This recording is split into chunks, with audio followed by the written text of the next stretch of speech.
Good evening and welcome to the December 13th, 2022 meeting of the Abington Board of School Directors. I note the attendance of all board members with the exception of Mr. Muhammad, who is excused. Please stand for the Pledge of Allegiance. I pledge allegiance to the flag of the United States of America and to the republic for which it stands, one nation, under God, indivisible, with liberty and justice for all.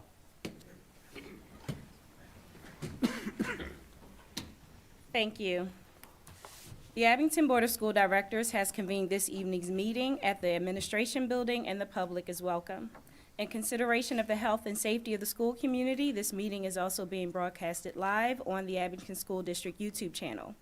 The meeting is being recorded and will be accessible on the district's website and cable channel no later than Friday, December 16th, 2022, to allow those members of the public who cannot participate to view the proceeding at a later time.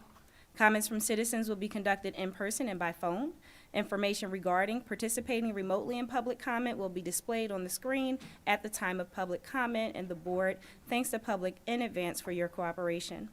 This is a place where we hold dignity in high regard. Everyone's voices are respected and they are welcome in this place. At this time, do we have any additional announcements or agenda items? I have a few announcements. Thank you. First, I am proud to share that Abington School District was recognized at the 2022 Pennsylvania Positive Behavior Support Implementers Forum for implementing our positive behavior interventions and supports with fidelity. Dr. Robert Rosenthal, Director of Pupil Services, Ms. Simone Doctor, Climate Officer at Abington Middle School, and Ms. Anadia Elvidge, School Counselor at Overlook and Roslyn Elementary Schools, accepted the award on the district's behalf. So we're really proud of that award, and a lot of work has gone district-wide over many years for this to happen.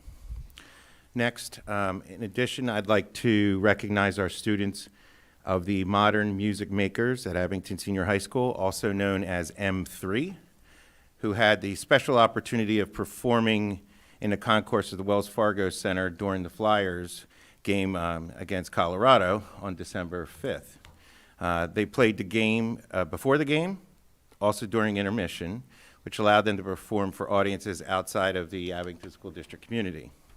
I'd like to thank their director, music teacher, Mr. Kevin Longwell, and our supervisor of fine arts, Dr. Matthew Harris, for growing this program and harnessing the talents of our students.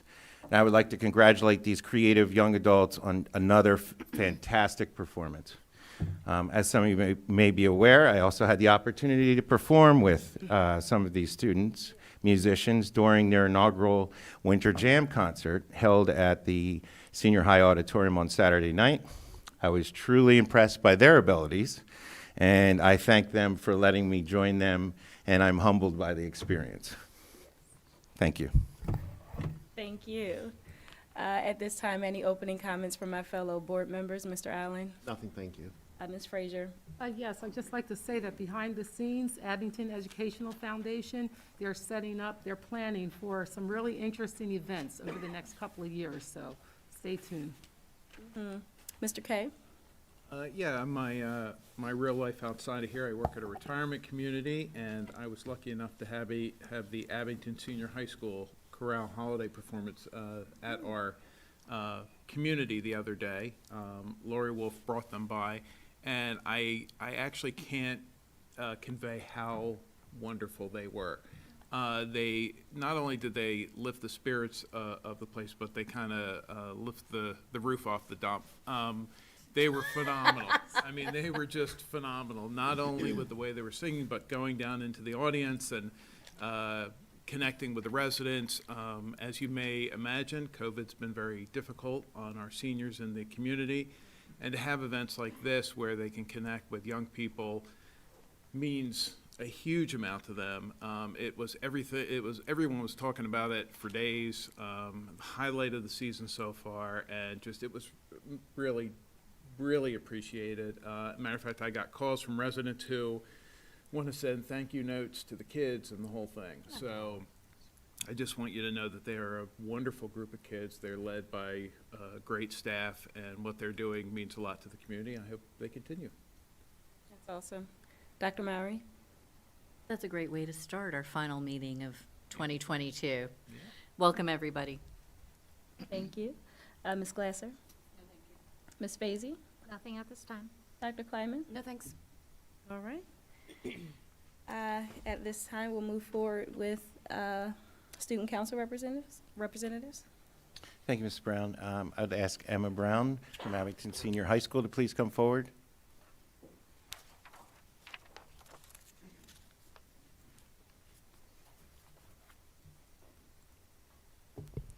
Good evening, Dr. Fetcher, Mrs. Brown, and members of the Board of School Directors. My name is Emma Brown, and I'm the president of the Student Council Executive Board. I hope everyone is having a great December so far. The senior high definitely has. We held our first signing day event at the senior high on November 10th. There were 14 students who officially signed to continue their athletic careers at the collegiate level. Many students and faculty were in attendance to support these students for this momentous occasion. On November 16th, the Senior High's Career Pathway program hosted a career day with the 76ers. Students had the opportunity to meet with representatives from the Philadelphia 76ers and learn about business careers in the sports sector. The winter sports season has officially kicked off. On November 18th, the swim, basketball, wrestling, and bowling teams began their 2022-2023 season.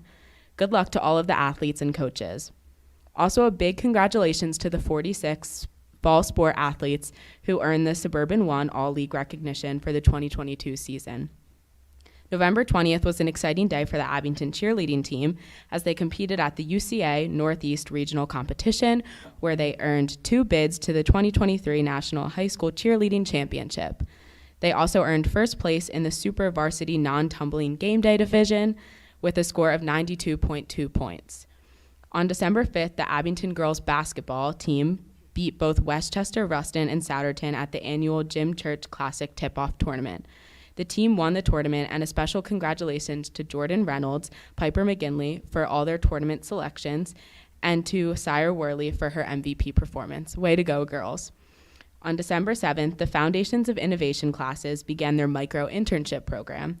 Some of our industry partners, like Colleen Noble from the Breathing Room Foundation and Julius King from All Fitness, were kind enough to help out. Best of luck to the students with their continuation of their internships. Finally, I wish you all a restful break and a happy holiday season. I can't wait to see what the new year brings for Abington School District. See you all in 2023. Respectfully submitted, Emma Brown. Thank you. Thank you, Emma. We really appreciate it. A lot of things going on. It's excitement. And congratulations to all the students who have been recognized. Amelia Anderson from Abington Middle School, if you could please come forward with the report.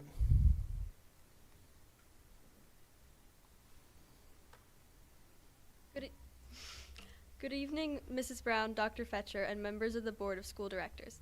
I'm Amelia Anderson, and I am on the Executive Board of the Student Council for Abington Middle School. In Student Council, we enjoyed our first meeting with the general body members of the club, where we made cards for veterans and had conversations by grade level about what issues matter most to them this year. We are full steam ahead executing our winter holiday food drive and looking ahead to springtime activities. The Builders Club held their second meeting in November, where we decorated placemats that will be used at the Kiwanis-supported Thanksgiving dinner for adult members of our community who have disabilities. The students in Builders Club have the opportunity to use time over the next 2 weeks to make holiday cards that will be given to veterans in our area. Students in the Knitting and Crocheting Club are currently learning how to crochet. Some students are perfecting how to hold the hook to get the right tension, while others are working on their first square to donate to the Project Chemo Crochet. This is an organization that collects knit and crochet squares to make blankets for patients undergoing chemotherapy. Whether we are learning the basics or moving on to more advanced techniques, we are all enjoying our community of knitters and crocheters. TATA had our first event open to members from all 3 grades at the middle school on Friday, November 11th. The TATA Unique Game Show was attended by over 200 students who were divided into blue, green, red, and yellow teams and spent the evening competing in various physical challenges, sing-alongs, team spirit activities, and answering pop culture trivia questions. Congratulations to the member of the blue team, including their captains, Seamus Morris, Jackson Small, and Miss Surbun for winning the game show. In Vibe and Imagine, students from AMS and ASHS went on a field trip to have a private viewing of the newly released movie Wakanda Forever. Some dressed in traditional African clothing as they watched a movie whose meaning is a promise that a civilization can go forward in the face of unspeakable hardship and an inescapable grief. On November 18, 2022, AMS held the first of four Buddies Club events. Student athletes from field hockey, volleyball, and soccer came to teach our Buddies Club members some of the sports skills.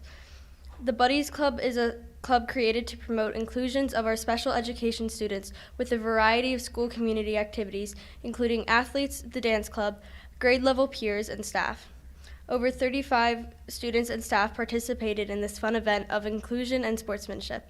We are looking forward to our collaboration with the dance club for our next event in January. On November 16th, the National Junior Honor Society completed their Kids Fighting Hunger campaign project.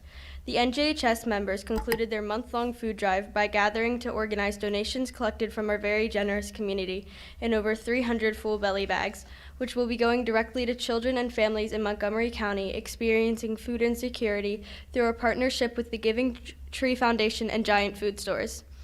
Members took their new knowledge of the intricacies of local economies and food sources and turned that into a direct social action. And JHS was honored to begin the year in the spirit of service learning. The Going Green Club has held meetings outside where students enjoyed doing a botany scavenger hunt down by the creek and learning about seed dispersal in the middle school gardens. Thank you. Thank you very much. Also, a lot going on in both of the buildings, so we appreciate your time this evening coming out and sharing those wonderful things with us. So thank you. Yes, thank you, Ms. Brown and Ms. Anderson. Excellent work. I appreciate your voices. Dr. Fletcher, please proceed with this evening's honors. Our honor this evening, I'm going to ask Ms. Ali Artur, our communications coordinator, to share a video highlighting our recent media coverage of Abington School District. Good evening, Dr. Fetcher, Mrs. Brown, and members of the Board of School Directors. This morning, 6 ABC Action News featured a new program at Abington Senior High School on their Be Kind series, which they've been airing leading up to the holiday season. It's called the Don't Waste, Donate program, and it's a joint effort undertaken by the students in our Strive Transitional program, who were here back in November, and the Fruit Ninjas, a group of students who meet during the new Lunch and Learn block to promote the program and analyze its success rate in the school. The aim of the program is to raise awareness among students that their uneaten fruits or any non-refrigerated packaged items that they do not want to eat as part of their purchase lunch may be donated to a local food pantry to benefit members of our broader community. It's not just a service to our community, but it's also a sustainable way to reduce the waste of food that normally a student might just toss in the trash if they didn't want to eat it. Since September, the program has led to the donation of more than 1,000 pounds of food from the senior high alone, and it's the hope of our food pantry partners that this story helps to inspire other schools in our area to take on similar initiatives. We applaud the teachers and the students for their efforts and are proud to share this news story with you this evening. In this week's Be Kind, unwanted food will no longer go to waste thanks to students in Montgomery County. Action News reporter Catherine Scott introduces us to the Fruit Ninjas. It all started with an observation. Last spring, Abington Senior High School English teacher Miriam Freeman noticed many students throwing out the fruit required to come with their school meals. A lot of the students just said they just didn't want them and didn't know where else to put them. The idea for Fruit Ninjas was born, a system for students to donate the fruit they choose not to eat to the Willow Grove Baptist Food Pantry. There is a huge need for fresh produce and fresh fruit because everybody always donates canned items. What we're doing really matters to our local community. Freeman got the proper approvals and consulted with the health department before donations began in September. It was okay because it was just unrefrigerated fruit items like you would get at a supermarket. Then she formed the club.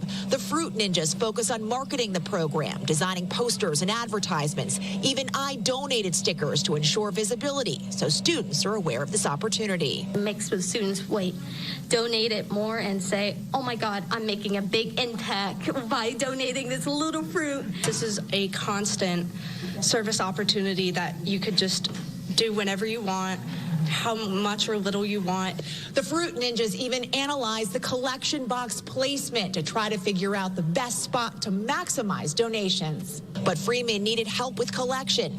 Enter the Students from Strive, a transition program for young adults 18 to 21 with complex needs. We actually do the legwork daily. So my students go out to the 3 cafeterias after lunch every day. We collect all of the donated produce. Providing vocational training and math skills. They weigh and graph their results, on target to surpass 1,000 pounds of donated fruit by winter break. I think it really teaches all of our students in this building that they can have an impact, regardless of how small it is. In Abington, Catherine Scott, Channel 6 Action News. We want to hear your stories of kindness. Send your photos and videos to 6abc.com/bekind. Thank you. You go first. Go ahead. I tell you, that just, like, we watch the news clips every other week, and they're phenomenal, but this one really touched my heart. The food insecurity in the community is real, and the fact that whoever, the teacher that organized this, found an opportunity and innovation to connect the kids to the community at large, like that, it's just remarkable. I felt the need to share that. Thank you for listening, but that's phenomenal. I feel the same way. My heart is so full for a number of reasons. One, you identified a need in the community, and you brought students along the journey. Students stride along in this journey, and it's really an interdisciplinary unit. So with my teacher hat on, my heart is smiling, my brain is smiling, because you're meeting the need, and you're hitting those social justice standards that have to do with identifying who's being left out and taking action. So this makes me very proud, very proud. Great work. If you are interested in donating fruit, we are doing a drive here that will be collected in this building, working with the students, and we are going to donate that on the 22nd of December. The students will be here. So if you are interested, or anyone's interested, you can drop off apples, oranges, and fruit that has a harder shell, obviously, and we will donate that on the 22nd.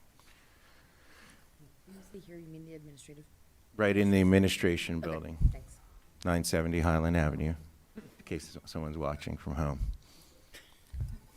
Thank you. Dr. Fetcher, if that concludes this evening's honors, can you proceed with the board orientation? Absolutely. Thank you.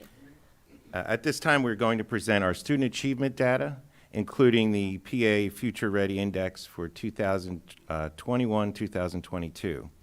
We'll also highlight some of the interventions that we have put into place for support. First, I'm going to ask Dr. Tony Butts, Director of Teaching and Learning, to please begin the presentation.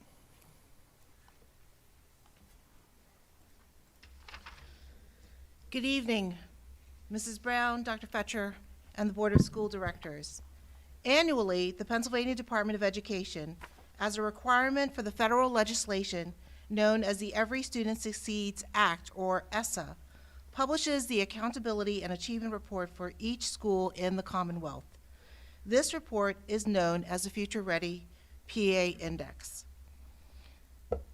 Tonight, in order to understand this report, we will review the current demographic information for the district, the Future Ready PA Index information for the 21-22 school year, specific school data from the Future Ready PA Index and school action plans as a response to the achievement results. In addition, we will share where to locate the district's disaggregated information.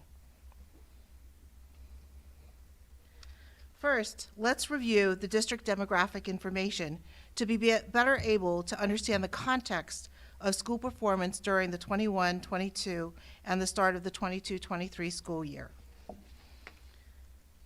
One metric used by both the Pennsylvania Department of Education and the federal government to determine the needs of a school district is the rate of participation for students on free and reduced lunches.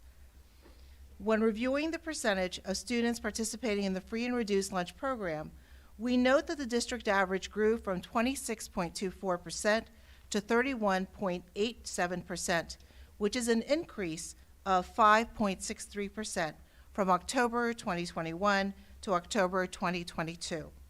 The highest increase of 6.91% was at Rydell Elementary. Of specific note, Willow Hill Elementary is currently at 45.61%, which is the highest percentage of students participating in the free and reduced lunch program at a school in the district. The second highest is Overlook Elementary at 37.74%. In reviewing the race and ethnicity changes from October 2021 to October 2022, the percentages show a slight decrease of the white population by minus 1.74% and slight increases in all other subgroup populations. Overall, the data illustrates that the Abington School District remains a diverse community of learners. Between October 2021 and October 2022, the number of active English language learners has increased by 115 students. At the time, this represented a 55% increase. As of December 12th, there are 348 English language learners, with an additional 28 students who tested into the English language development program but opted out of participating in the program. As of October 2022, there were 36 languages spoken throughout the district by students who do not have English as their primary or first language spoken at home. Spanish leads the languages spoken in the district, with Ukrainian and Russian being the second and the third largest numbers of languages spoken. The wide range of languages shows the challenges in our district for our English language learners. Next, Ms. Bomsey will speak to you about the Future Ready PA Index.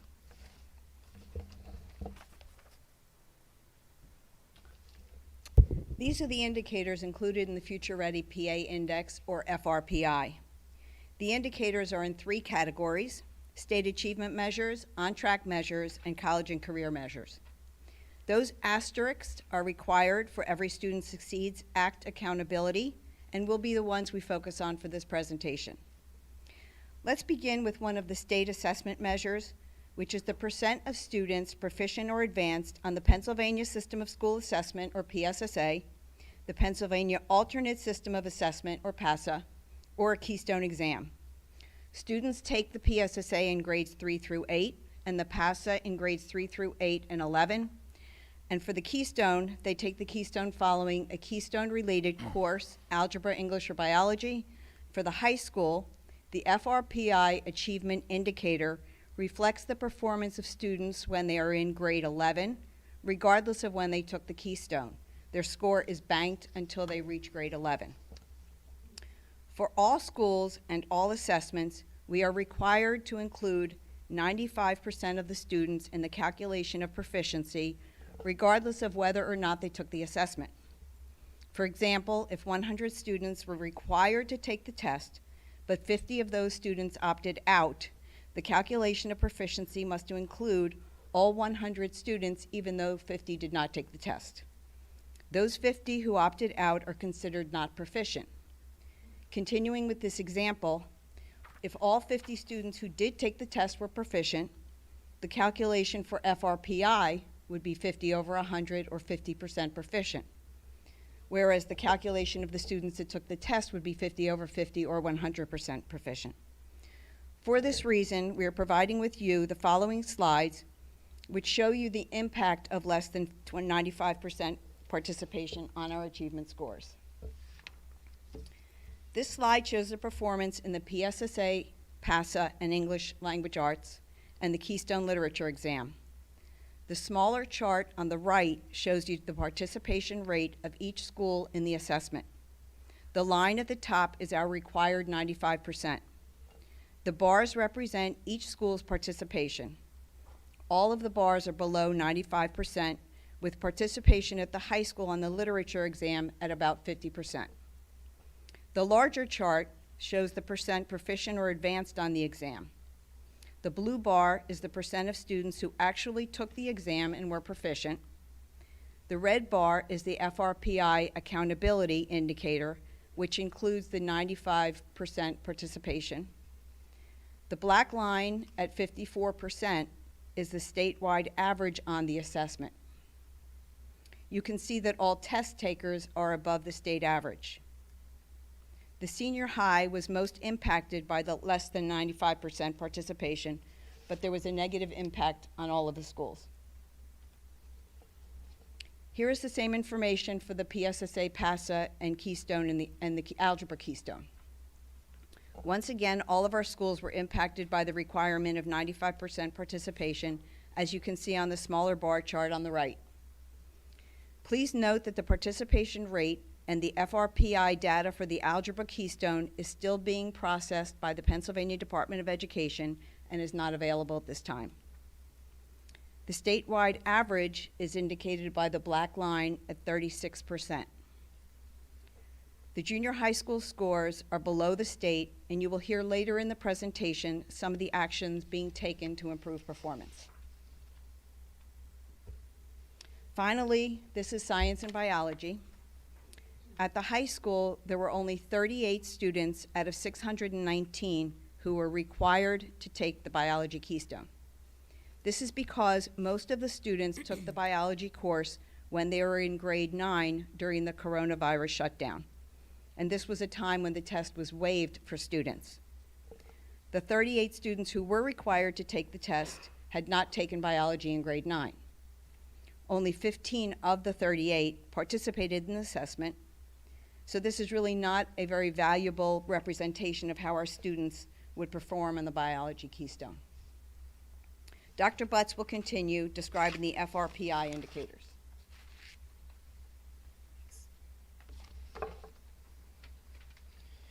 The Future Ready PA Index uses a key to represent the progress for each school on the state standardized assessments and other measures such as attendance, graduation rate, and career standards. The symbols used on the dashboard report are basically representing two measures.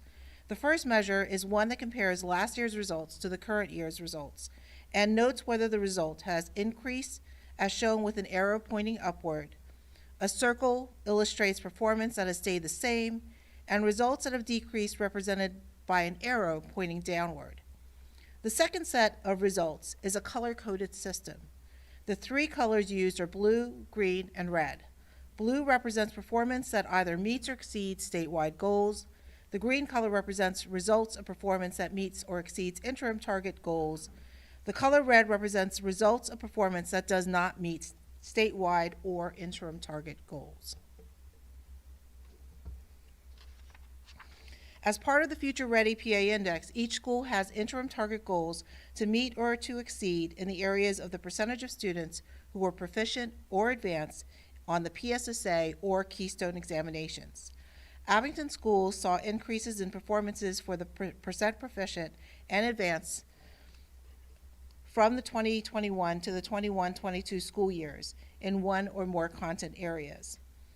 There were 4 schools that met or exceeded interim target goals, green color. There were 5 schools that met or exceeded statewide goals, which are indicated by the blue color.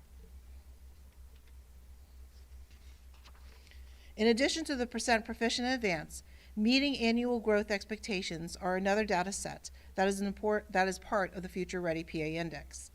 8 Abington schools experienced growth that met or exceeded statewide goals, represented by the blue color, and increased from the 2021 to the 21-22 school years in one or more assessed content areas. Please note that if a school does not have enough student data points, there is no reporting on this item for them.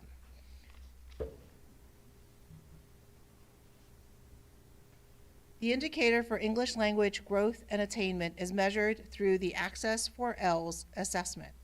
Access for ELS is a collective name for the WIDA's suite of summative English language proficiency assessments.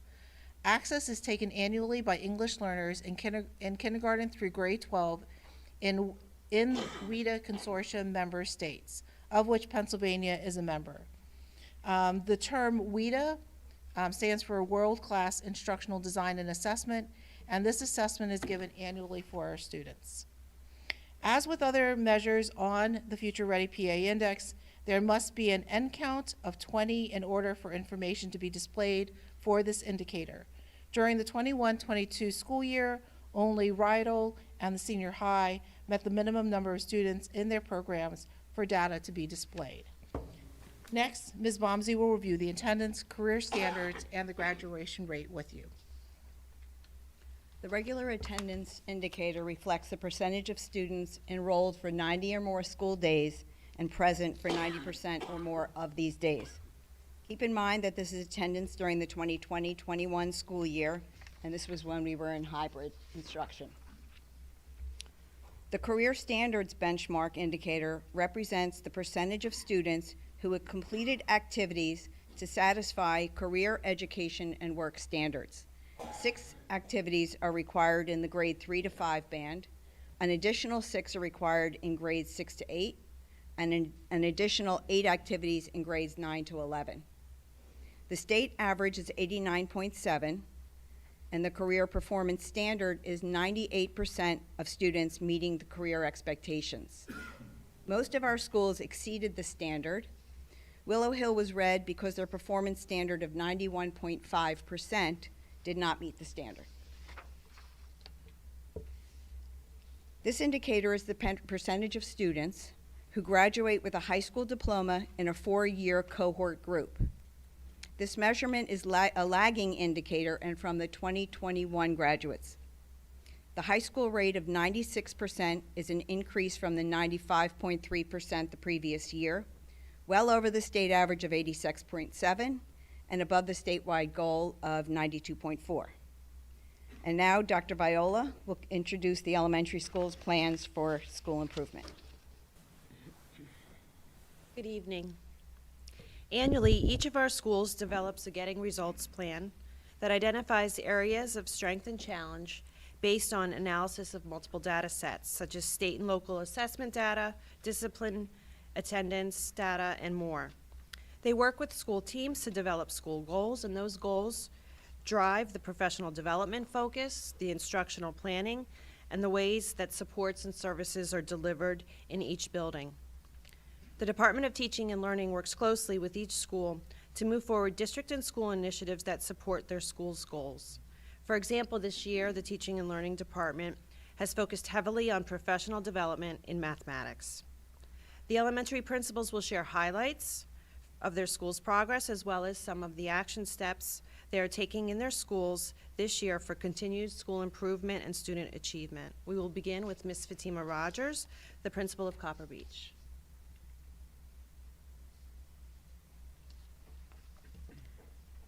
Good evening.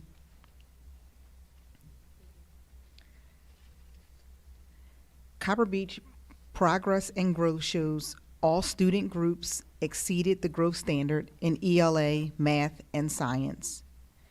Every disaggregated group in proficient and advanced has grown on the PSSA in math.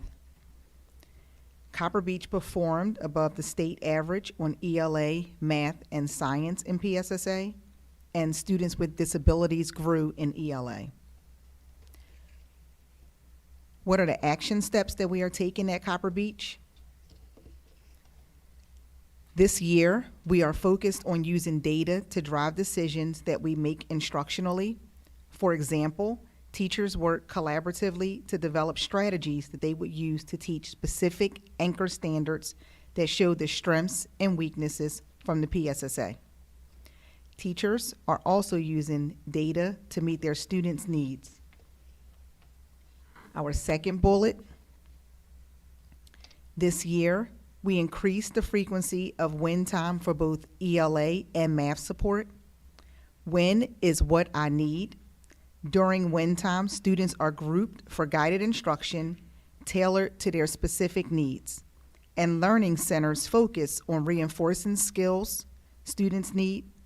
Teachers, including math teachers and reading specialists, tailor lessons for individual student needs during this time. We are using iReady, a program that provides students with work on their skill levels. We are making sure that students are working on these lessons with fidelity, meaning they are on the program for a specified amount of time, and we are monitoring their progress on the lessons. And now I'll introduce you my colleague, Dr. Etlin, principal from Highland. Thank you, and good evening. I'd like to highlight some of the progress and growth from Highland Elementary School, some of which is noted here on the slide.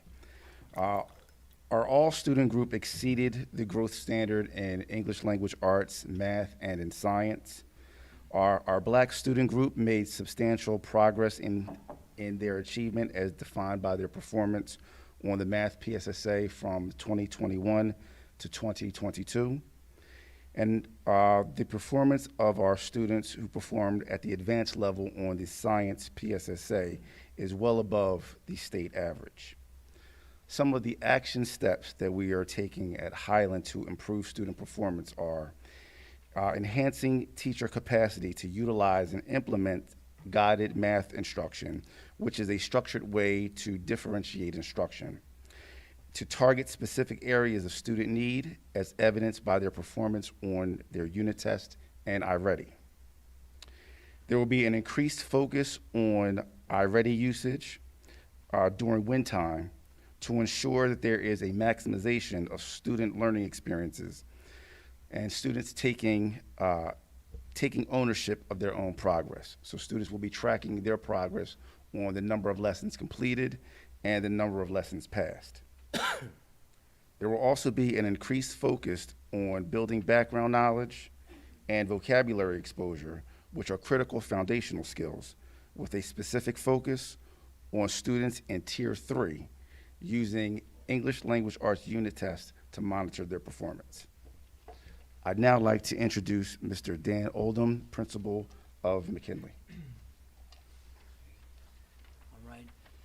Thank you and good evening. I'd like to begin by highlighting some areas of progress and growth. As you can see at McKinley, our all-student group exceeded the growth standard in math, and the all-student group also exceeded the growth standard in ELA. Although you do see that down arrow for science, I'd like to highlight that 43% of our fourth grade students scored advanced on the science PSSA assessment, and that well exceeds the state average, and 77% of the students were advanced or proficient. When we look at our individual student groups at McKinley, our Black student group also returned to pre-pandemic score levels on both the ELA and math assessment. And when we take a look at some of the action steps that we're moving forward with, we are incorporating extended learning opportunities at McKinley. They include a variety of supports, but I'm very proud to talk about the mentorship program that we'll be having this year at McKinley that pairs high school students with fourth and fifth graders, really to build upon some of the successes that we've had and address some of our shortcomings. I'm also excited to talk about our McMentor program. We had a kickoff breakfast 2 weeks ago that pairs 30 to 40 students with staff members at our building. And really also proud to talk about our McKinley Scholars Program, which identifies students who are in need of additional support, who are on the cusp of proficiency, and we meet their needs in a before-school format. One of the highlights of the program is conferencing with students to talk more about their progress, and so that they self-reflect on their progress and talk about what they can do to improve with our teachers. Our core team process this year also has been revised to include our teachers and welcoming them into the core team meetings, which include myself, our assistant principal, school psychologist, guidance counselor, curriculum specialist, and so we have seamless sharing of information between the teacher and our core team, as well as an incentive program to promote and encourage lesson completion for our iReady assignments, and we've had our first incentive reward already, and we're prepared to roll out our next school-wide incentive in the weeks ahead. So I now introduce Ms. Karima Boyd from Overlook.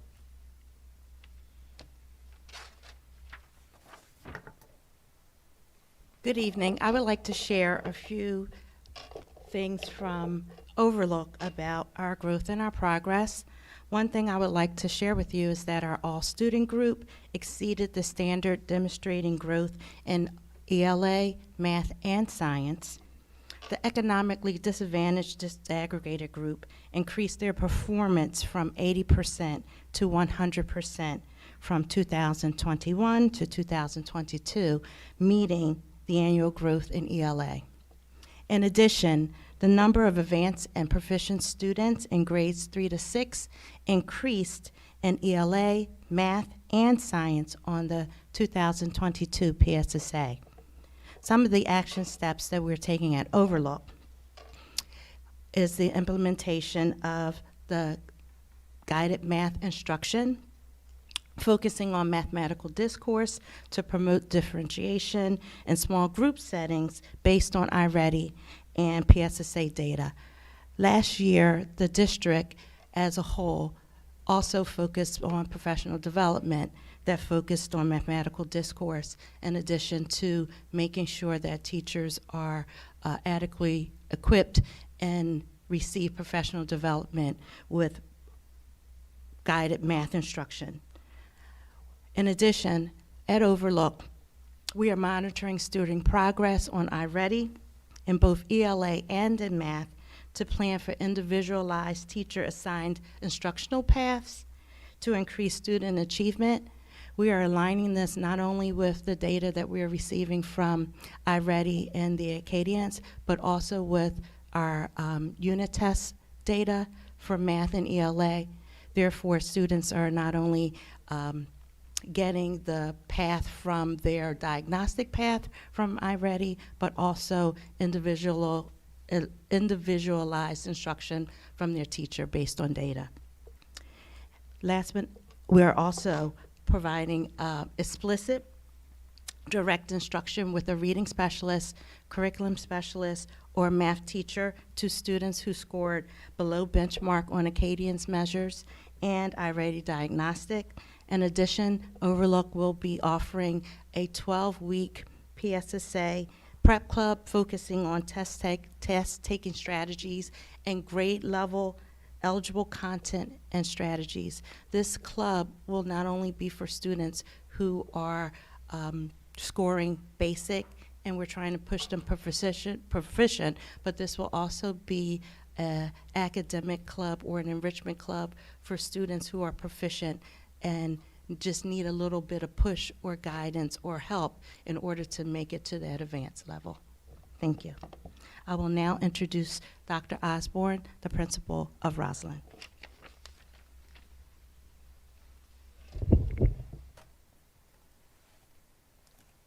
Thank you. Good evening. Like many of the schools, Roslyn had some positive news with our growth in English language arts, mathematics, and science. Our advanced group of students also exceeded the state average as well. Our first bullet there is our teachers continue to set and monitor goals at the grade level and the classroom level to address the greatest areas of need among our groups of students. And our goal is to continue to see growth among all of our students, and that's an annual goal that we continually work towards. Last year, we began using iReady like many of the schools, and for our diagnostic assessment and in supporting classroom instruction. Over the summer, we analyzed the data, and the analysis showed that some of our grade level strategies were very effective. And the strategies were shared with both our primary and our intermediate grade levels to expand on the learning progress that was showed to be effective.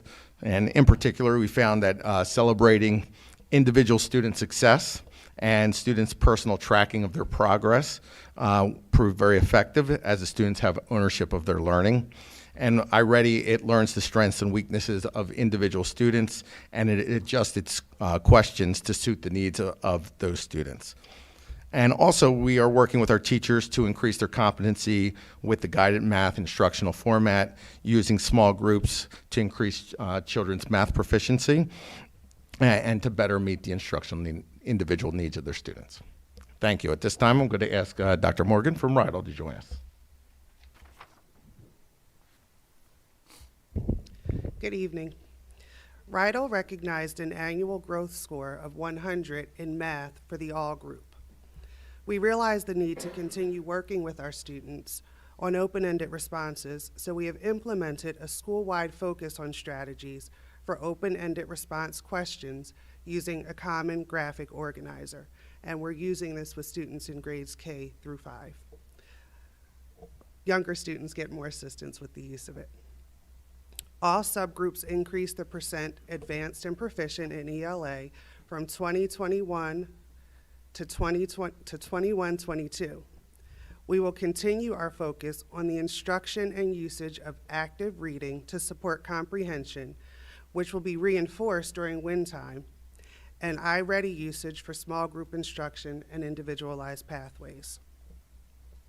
With 36 languages spoken in the district, Rydell has a significant number of English language learners, and our English language annual growth and measurement score of 69.7 exceeds the statewide average of 22.2%, with the 2030 goal of 70.3. So we are within a percentage point of a goal that is 7 years out.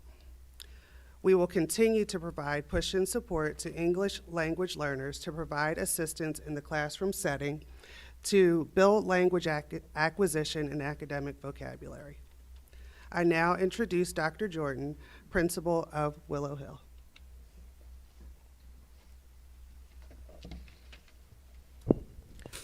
Good evening. Willow Hill is really proud of our progress with regard to our 2022 results in comparison to our 2021 results as it relates to standardized tests. However, we are in the process of conducting the strategic planning and the hard and challenging work needed to get our achievement back to pre-pandemic levels and beyond. Speaking of our 2022 data, I would like to share a few highlights. First and foremost, the all-student group increased in the percent of students proficient in ELA and mathematics. Also, the all-student group exceeded the growth standard in ELA, mathematics, and science. The grades 3 and 4 Black disaggregate group increased in the percent of students who scored advanced and proficient in ELA and mathematics, and the grade 3 Black disaggregate group scored as well or better than all other disaggregate groups in ELA. Pictured on this slide are the action steps that we are taking this year to assist in closing gaps in achievement and accelerating the rate of progress for all students.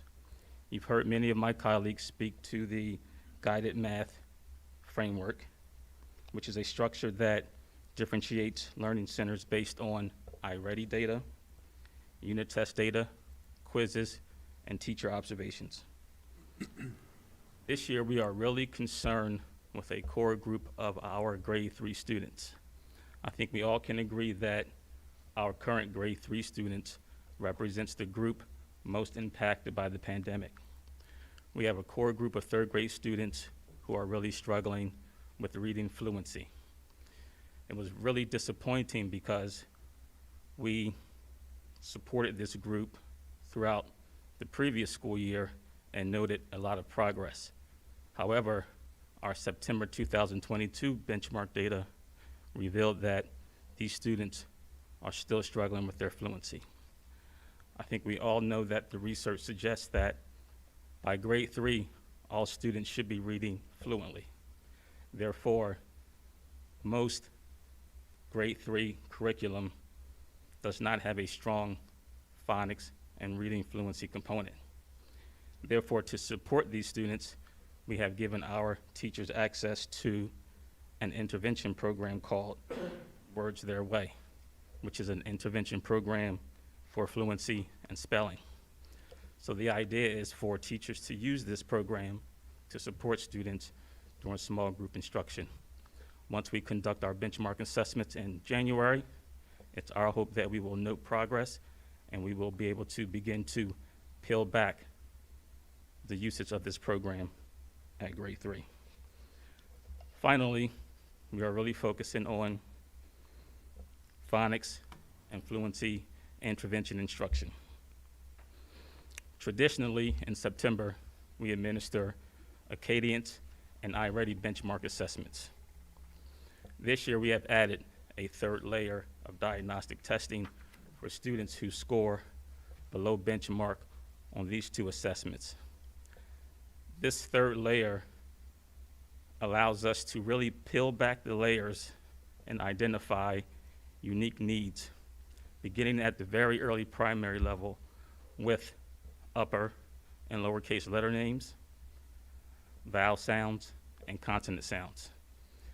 Then we move on to more sophisticated skills such as CVC words with short vowels, consonant blends with short vowels, words with digraphs, vowel teams, and then on to whole words with multiple syllables.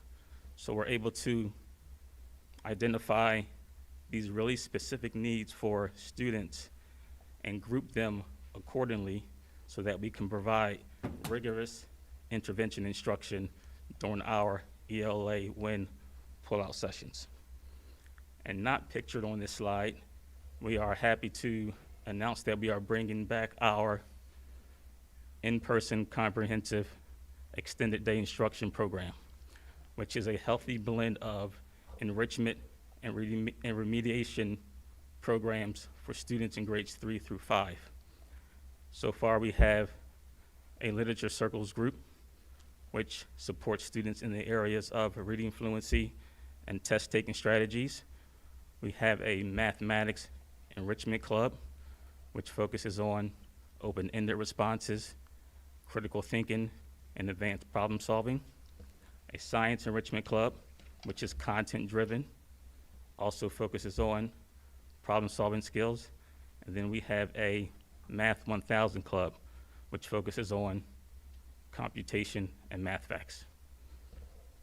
Now I would like to introduce Ms. Laura Anama, Assistant Director, Teaching and Learning. Before we move into that, I just want to take a moment while we have elementary, before we move into secondary. I think it would be a good opportunity to pause in the presentation so that if there are individual questions for the principals or elementary in general, that we do that at this time, and then we'll move into secondary. Thank you. Questions or comments from the board members? I have a question. So I want to make sure I understand this correctly, but the demographic data we saw at the beginning was basically about kids who belong to Title I families. Is that correct? That's what qualifies them for Title I, I think. So in going back to the, I believe you're referring to the free and reduced lunch. Right, the first participation numbers. the first slide. Yes, the use of the free and reduced lunch data is how we determine which schools are Title I schools. Okay. So the numbers that you see here are just simply a total of the percent of those students who are participating in free and reduced lunch. What we do is we look at the district average, and any school that exceeds the district average for free and reduced lunch participation is eligible to be a Title I school. Okay. So my follow-up question then is this, do I understand correctly that program requires sort of additional outreach to families of students using that program? And if that's the case, how are we facilitating families' access to this assessment information?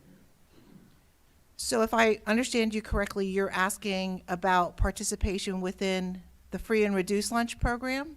Or Right, because, well, those would be the families who, or that cohort would then dictate which schools qualify as Title I schools, right? Correct. And that Correct. those schools bear an additional burden to reach out to the families of Yes. students Yes. who are in that So, program. many of the principals that you see behind me have worked either in a Title I school or a principal of a Title I school, and as well as Mr. Daniel File, who is currently a Title I principal.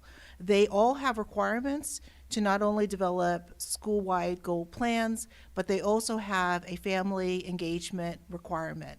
And all of those Title I schools not only inform via a letter to their parents annually, but they also have family engagement activities and events in which they do some personal outreaches to those families in their schools who are are participating in the free and reduced lunch program. So it's very much, and you are correct, baked into the whole Title I school-wide program. Okay, so with regard to this, the data we're looking at tonight, those families, schools are facilitating access for families to look at the data for their students so that they have a chance to advocate for them. Is that correct?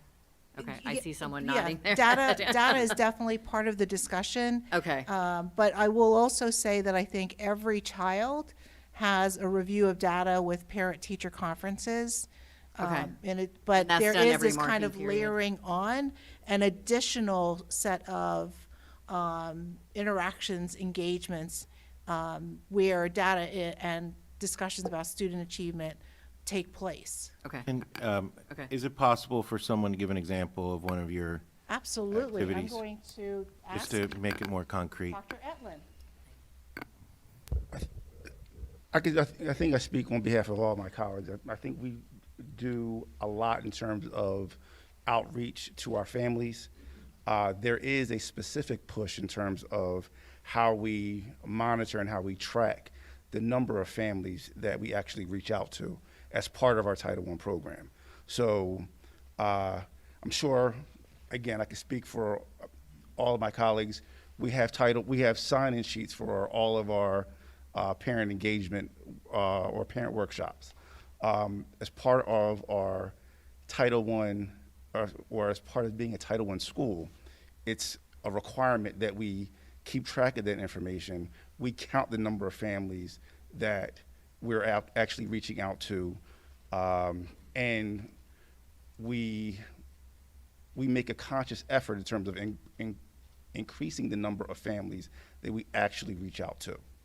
I don't know if that answers your question. That absolutely answers my question, and I apologize for asking it so inartfully, but that's exactly the kind of information I was looking for, so thank you very much. Can someone talk a bit about if you're a family and you come to one of the activities, as you mentioned, what do you experience as a family?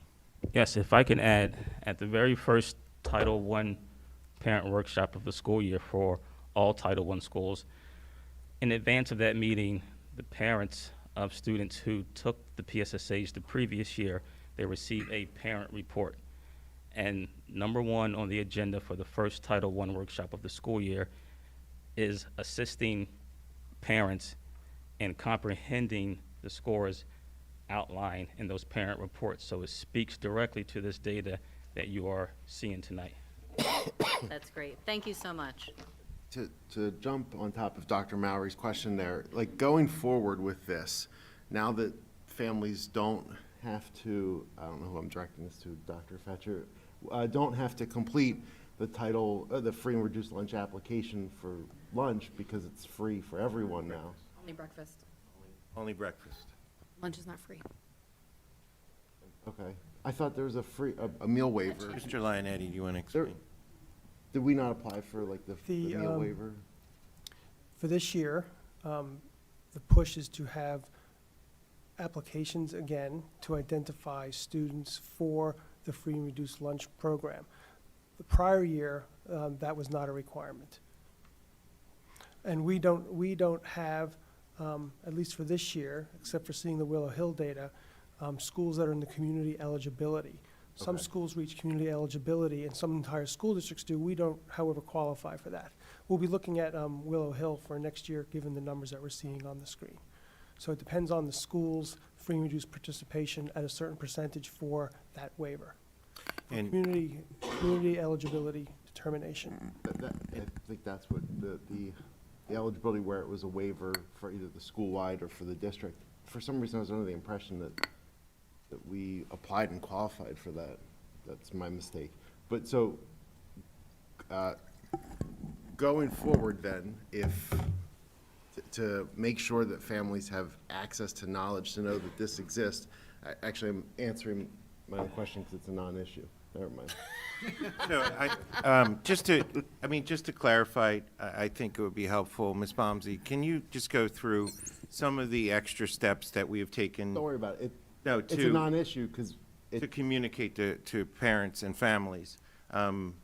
As it was last year, I came up at our meeting, and the question was, what are some additional steps? Because we went from a free program to this, how were we going to reach out to families and engage families in the community?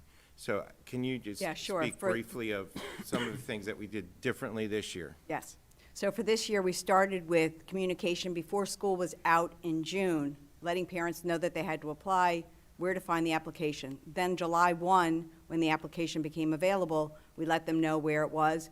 And then we repeated it again in September because after 30 days in September, the status changes to previous eligibility standards. So there were multiple outreaches, including our social workers personally making phone calls for people that didn't apply that previously had.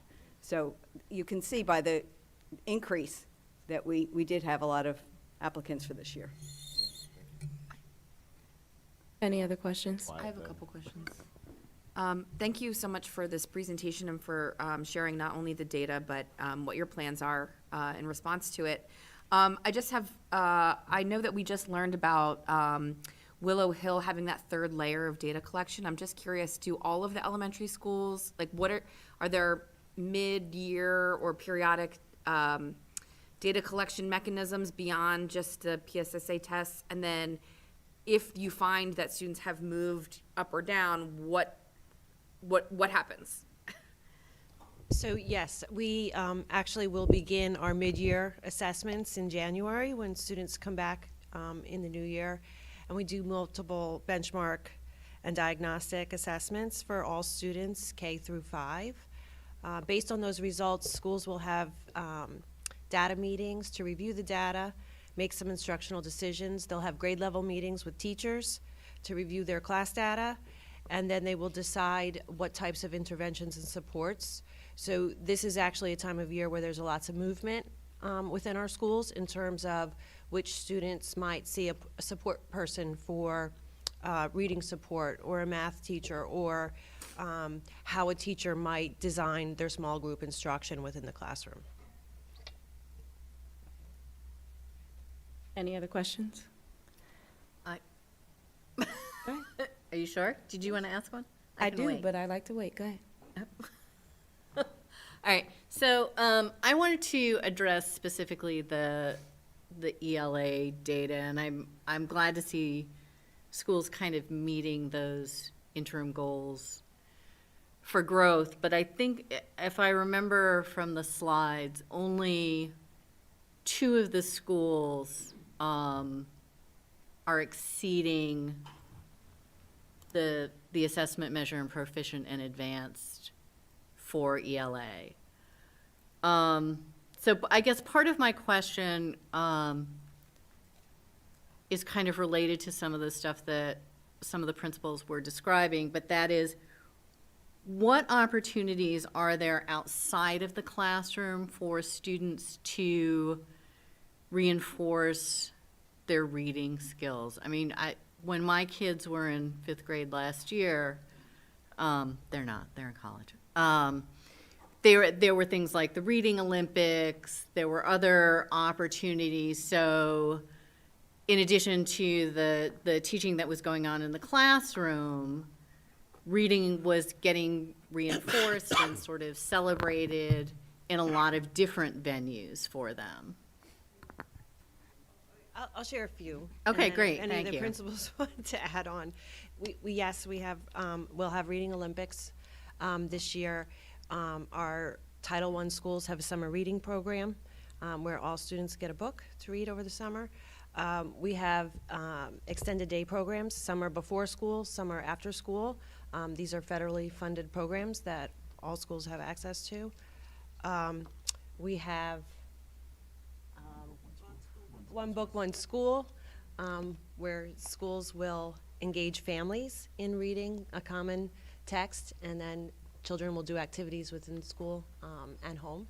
Okay. To make connections. So there, I don't know, anything else? Approximately 6 years ago, one of my reading specialists came up with the idea of creating a parent-child book club. And the premise is to have students sign up in advance of book club night. Grade spans receive a book for students to read with their families, once again in advance of book club. And then they come back to Willow Hill one night, about 4 times per year.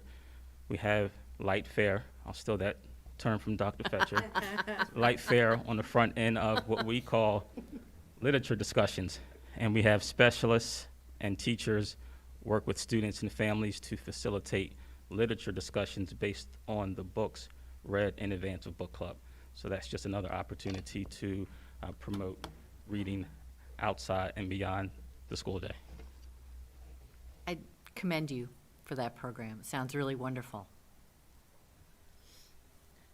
Thank you. I have a few questions, but the one that pertains to elementary has to do with the standard-based grading. And my question is, how does the standard-based grading align with the results that we're seeing from the state assessments? So, with the addition of Linkit to our, for our ability to have a data warehouse that can analyze test scores, curriculum-based assessment scores, we find that they are well aligned, and the scores do reflect the results with PSSA for both math and ELA. Excellent. That Lincoln information, is that packaged yet for parents to be able to access? We have posted all of our assessment results at elementary on Skyward, the familiar platform, to parents, so they can see diagnostic benchmark results through their family access portal. Mm-hmm. Okay. May I speak to that for a moment? I know that that's a question often, and at our parent council meeting this month, one of the questions that came up from the representatives from the PTO, PTA, was how can parents maximize their use of finding out what this information is, and what can parents do, and what tools can they use with Skyward, Google Classroom, whatever it may be. And what we are doing right now is we're producing videos for parents that can highlight these ways to go on, and some of the shortcuts to make it more user-friendly for our parents. In anticipation of, this obviously being a question, I've asked for us if we could pull up a sample of what that information looks like, and then we will, as I said, communicate. We are working on these videos. We're going to make sure they get out as soon as possible. And I thank the Parent Council for bringing the idea and in that communication on how to access, different materials. So, can you explain what, from a parent end, what? So this is an example of our iReady diagnostic, a report for families that a parent would be able to see on Skyward currently, that shows their students' results from the fall diagnostic assessment. It breaks down the score. It gives the parent the overall score and then breaks down the score based on different domains, iReady calls them, which are similar to our standards. It shows what level the child is performing. This is a grade 2 student, so you can see where the child is at level. This child happens to be at level.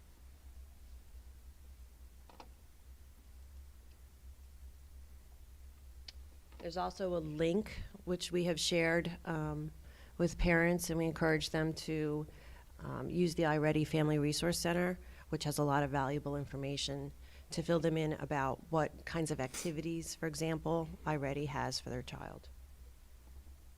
And then at the bottom of the report, there's some additional suggestions for parents as well as some definitions about what they're seeing. Thank you. Thank you. What I really appreciate about that is not just where the child is, but it also answers the what next. And that's usually what parents want to know, not just where is my child, but how do I move them forward? So thank you for that. I just wanted to take a moment to say thank you for the transparency that's here. Thank you for example, Dr. Jordan, you spoke about grade 3 and the fluency, not just that we took a hit, but what's being done, the words their way for fluency and spelling. Those things help to affirm what I already know about the work that's being done. So I thank you for those specific examples. And I also applaud that we are showing growth. We're not where we want to be, but I look at each slide and there's growth for each and every school for ELA and mathematics. I think there was only one downward arrow for science in one of the schools, but we are showing growth. So we're on the right path. I applaud you for your efforts. We're, again, not where we want to be, but the work is being done and we're seeing the fruit of the labor. So thank you so much. A few questions. Yes. Hodgepodge of questions. The attendance there, some arrows are up, some arrows are down. Could someone speak to the significance of the attendance? So that was during the 2020-21 school year when it was the hybrid year, and we were really closely adhering to the Montgomery County Office of Public Health exclusion chart, where students were quarantining for the full period, whether they had COVID or whether they were exposed. So those results are lower than what they typically are, and we expect that will go up in 2023. Thank you. Also, WIDA, what does that stand for again, Dr. Butts? WIDA. World Class. I'm sorry, my notes aren't with me right now. I placed it over by my desk, by my seat. But it's the World Class Instructional Design. Instructional Design, thank you. It's not an easy one to remember, and it comes out of Wisconsin. Yeah, so. lastly, do you guys still implement reading logs in elementary school where kids are required to read and record their readings time?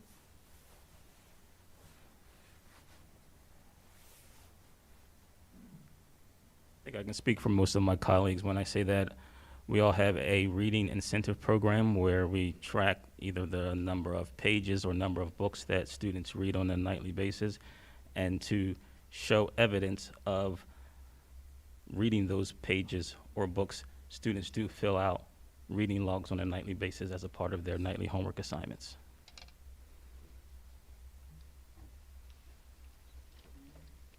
One other thing that is done in terms of reading is there's a 40-book challenge. That was one of the things that our sixth grade teachers did while they were at Highland. One of our sixth grade teachers who remained in the building has since taken that 40-book challenge and is now implementing that in fourth grade. So. Any additional questions or comments? Yes, Ms. Brown, I do. So just a compliment to all of you for putting this slideshow together. You've taken the PA Future Ready Index website, which you almost need a PhD in or something to understand, and you made it explanatory and understandable, and your explanations to it were remarkable and appreciated. Also, a point to point out is I really notice and appreciate that you each are taking individual steps to obviously meet the needs of the students in your buildings. It's not just a blanket approach, and that's noted in when each of you stood and presented for the different schools. The one thing I noticed that's threaded within is this iReady, and I hope that iReady is fruitful for us, and that it does, I did some homework on it because I wasn't familiar with it, but it seems to be research-based and whatnot, so hopefully it does have some results. And it also utilizes the technology that we're spending tons of money on for some personalized learning. Also want to echo Ms. Brown's comments that, there's two buckets here. There's the achievement bucket and the growth bucket. And in almost every school, the growth bucket was full, which means that students are progressing. We just need to continue to fill the gaps that we all lost from the pandemic in terms of achievement. So that just some general feedback, but I really, this presentation is excellent for the layman who's not familiar with the PA Future Ready Index website. Any additional questions or comments? Thank you to our elementary principals.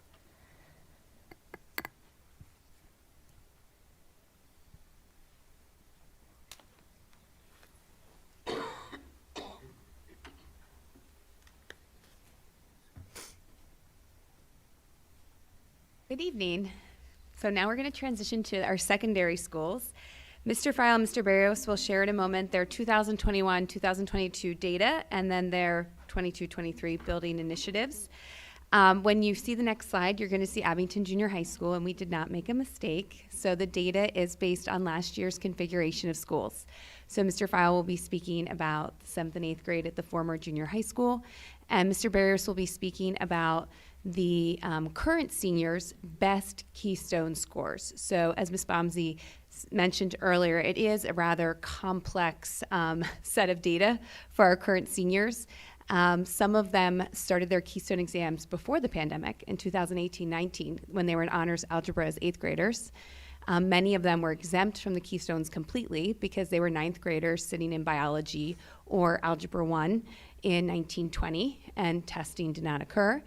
And then some of them may have been excused or opted out depending on what their situation is during the year that we were virtual and hybrid. If you remember, particularly at the secondary level, only about 50% of our students came back hybrid. We actually did see the majority of students stay virtual for the year. So it's a complex data set because of all the disruptions in testing for our current seniors. So with that said, as Dr. Viola said, with the elementary level, at the secondary level, each year we develop getting results plans, we identify strengths and challenges, and we look at multiple data sets. So particularly when we look at the high school, we do look at Keystones, but that's just one measure we look at. We look at PSAT scores, SAT scores, AP scores. We look at how our students are doing at Eastern. So there's lots of data sets that we're looking at in addition to the Keystone exams. And then this year in particular, in addition to all the goals that we're working on for getting results, we're also implementing the recommendations from the Superintendent's Committee for the Reconfigured Grade Spans. So in many cases, we see new instructional materials. So we had lots of adoptions last year. We have new courses that we're offering for the first time. And we also brought in new service delivery models. So particularly at the middle school, we brought in WIN that we borrowed from elementary because they saw such success with it last year, and have expanded our MTSS model, or our multi-tiered system of support. So I'm going to pass it on to Mr. File and Mr. Barrios now to talk more about their schools individually.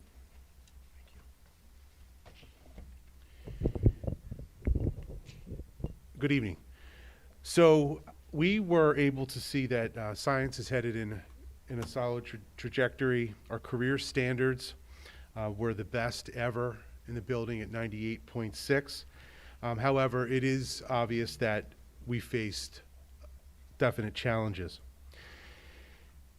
The challenges come at a time that I like to say is an opportunity with the reconfigured grade spans and the changes that we were planning to implement in some cases anyway, but those that we were able to adjust to respond to the needs of the kids. And I'll point out some of the things that we've done this year to address that. First, for our grade 7 and 8, we have adopted a new curriculum, and that is the same for grade 7 in math. Related to that new curriculum and those new materials comes what I believe is to be a higher level of consistency for the kids across the grade levels. And the delivery. The second bullet point focuses on instructional time. I know you're aware that for 7th and 8th grade ELA and math, we have doubled the instructional time this year for those students. We see that as a great opportunity. Kids have more time to engage in the material. Teachers have different ways to present that and have the kids interact with it as well. I'd like to note, even though it is not a junior high bit of information, that the 6th graders are following that new curriculum, and they are also engaged in the same amount of time for ELA and math. With that being said, I'd like to remind everybody for 6th graders that they are, as well as 7th and 8th graders, taking blocks of science and social studies.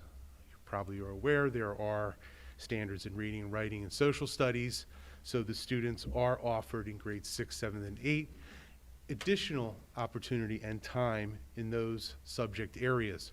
6th grade in particular has a new pathways course that allows them to learn some critical thinking skills, good student skills, spending time in the library, reading, which is also true for our 7th and 8th graders, which is new for us this year. So in addition to that information, while we love our teachers and think they are great, we do have software, IXL, that targets individual student needs, and this can address a student exactly where they are and help to grow them. Additionally, teachers may choose to use this as a tool to address a specific skill across the board for a classroom. So there are a couple of ways to use IXL. Finally, Ms. Adama did point out that our MTSS model is a little bit different this year. We are using Linkit. That is helping us with tracking interventions to see student progress based on what may or may not be working in a class like ELA or math. We're also able to use the data in there to look at the whole child. We're looking at attendance data. We're looking at behavior data. We also have the benefit of looking at benchmarking data. We use that to help inform our WIN groups. I know you've heard about that from the other schools, but we too are trying to find ways to target exactly what kids need on the individual classroom basis with the teacher, but also when we have push-in support that comes into the classroom, and sometimes we have small groups working with other students on areas of need. So that is something new to us this year that we were able to incorporate with our increased instructional time. In addition to that, it's important to note that we're focused also on our higher achieving students.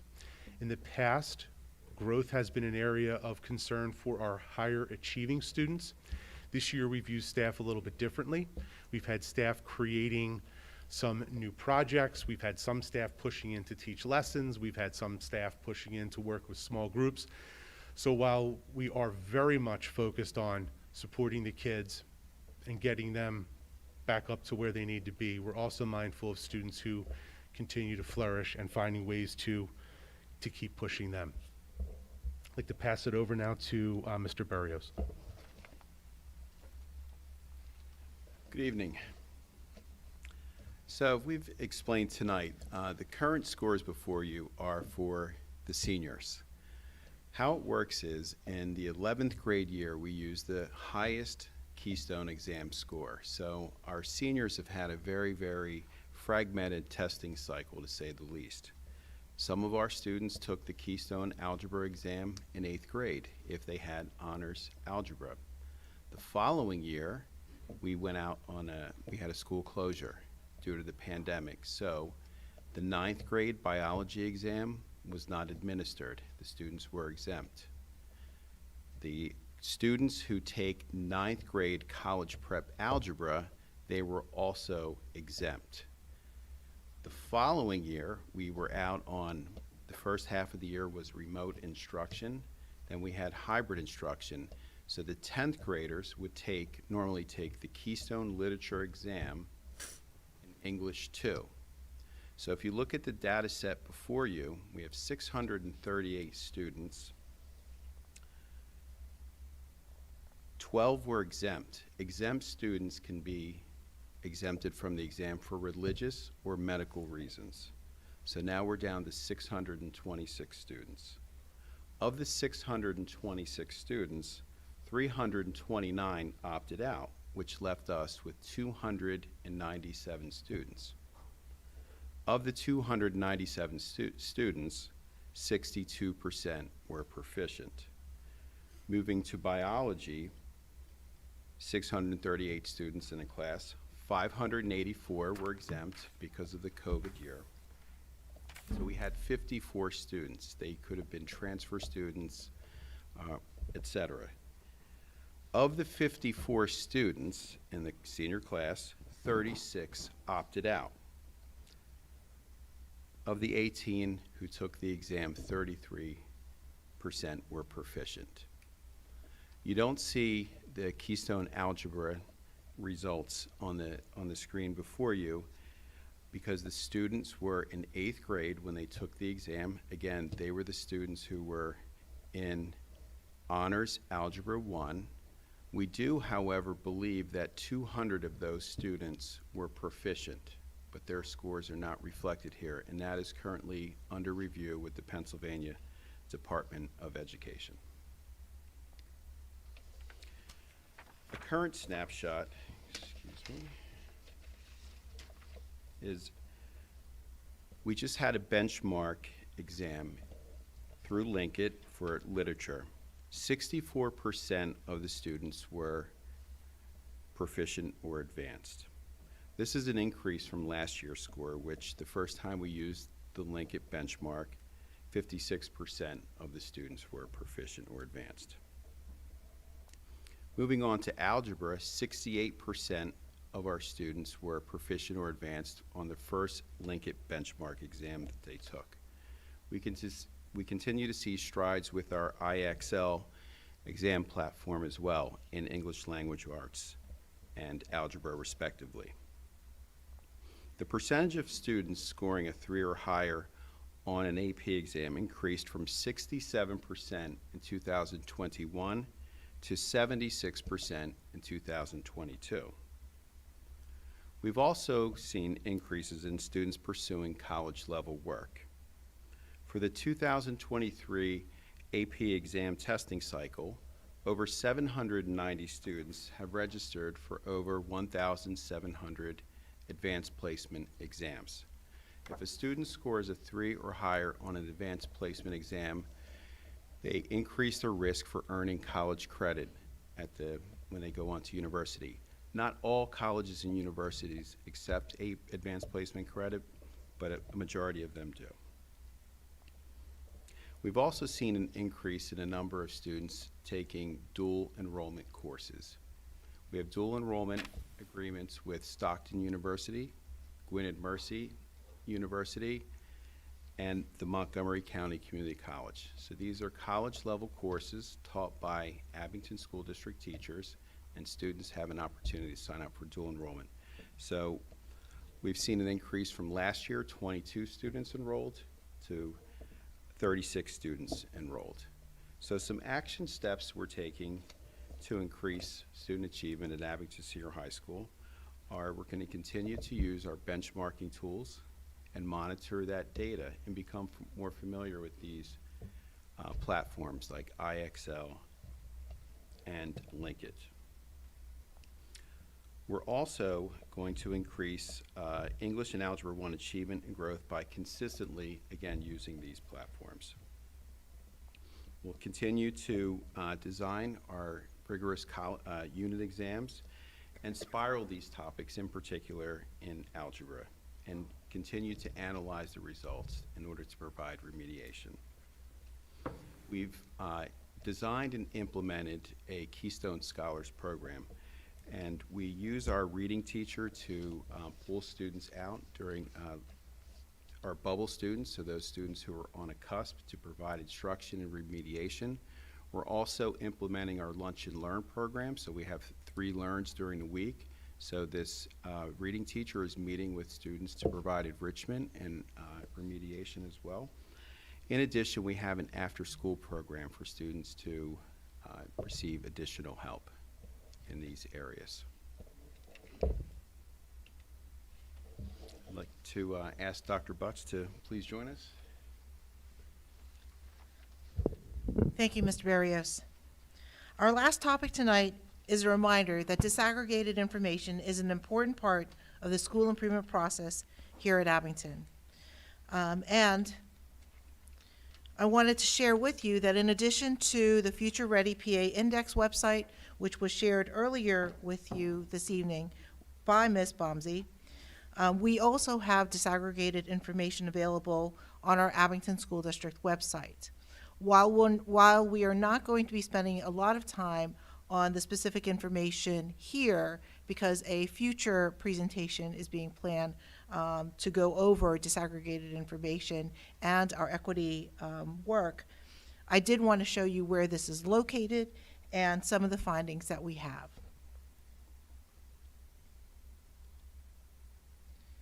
So if you go onto our Abington School District website, and you go into the About ASD under Equitable Practices, you can also select Educational Equity Update. And on that, you will be able to see the following: enrollment and demographics, academic achievement, and school climate information, as well as discipline, opportunity, and access as well. So in looking at this, I'm going to focus on the PSSA. I just need to click that particular information. The data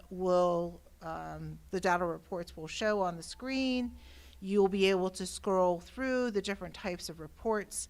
I'm just going to point out, for example, in the proficiency by race, one of the things that you may want to notice here is grade 3 ELA.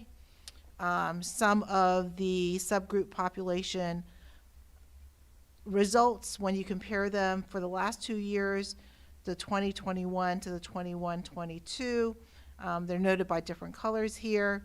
We see an uptick in the Asian and Black grade 3, as well as the all student population. In cases where there may have been lower numbers represented, they may not appear here. And then to find other results, I'm just going to jump over to grade 6 ELA. You'll be able to notice how the different subgroup populations did over time. Again, in this particular one for grade 6, notice the Hispanic has almost reached pre-pandemic levels of their achievement levels. If I wanted to check out something for mathematics, I'll go again to grade 3 for mathematics. And again, notice the different areas where we see achievement here, and as well as grade 6. And again, some of our subgroup populations doing very well as far as compared to last year's, and making movement in the right direction to get us to pre-pandemic levels. But you'll notice that we have this information available for all of the subgroup populations when it comes to all of the PSSA information. We also have information that is disaggregated by gender. And lastly, we have information disaggregated by program.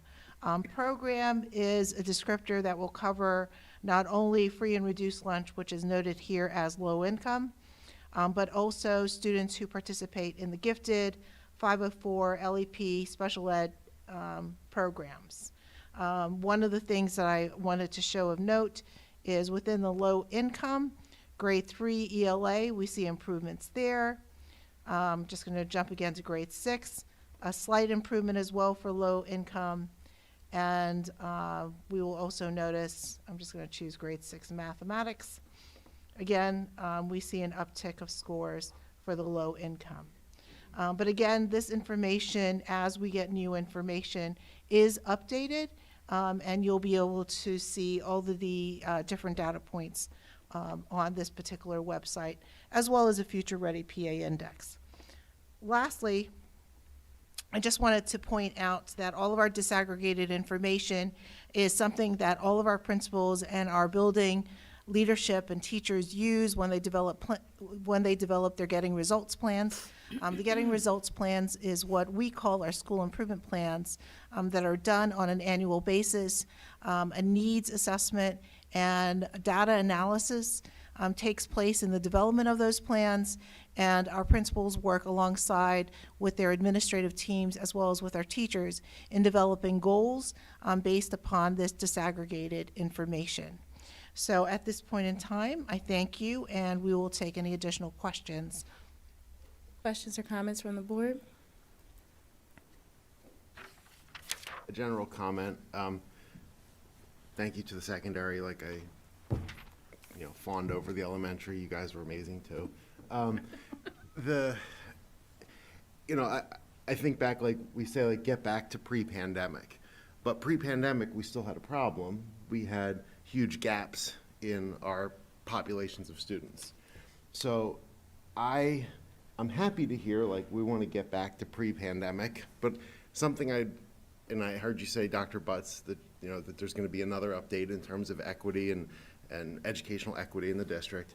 But I'm also curious, while we're building back to the pandemic, how are we going to get better and close those gaps?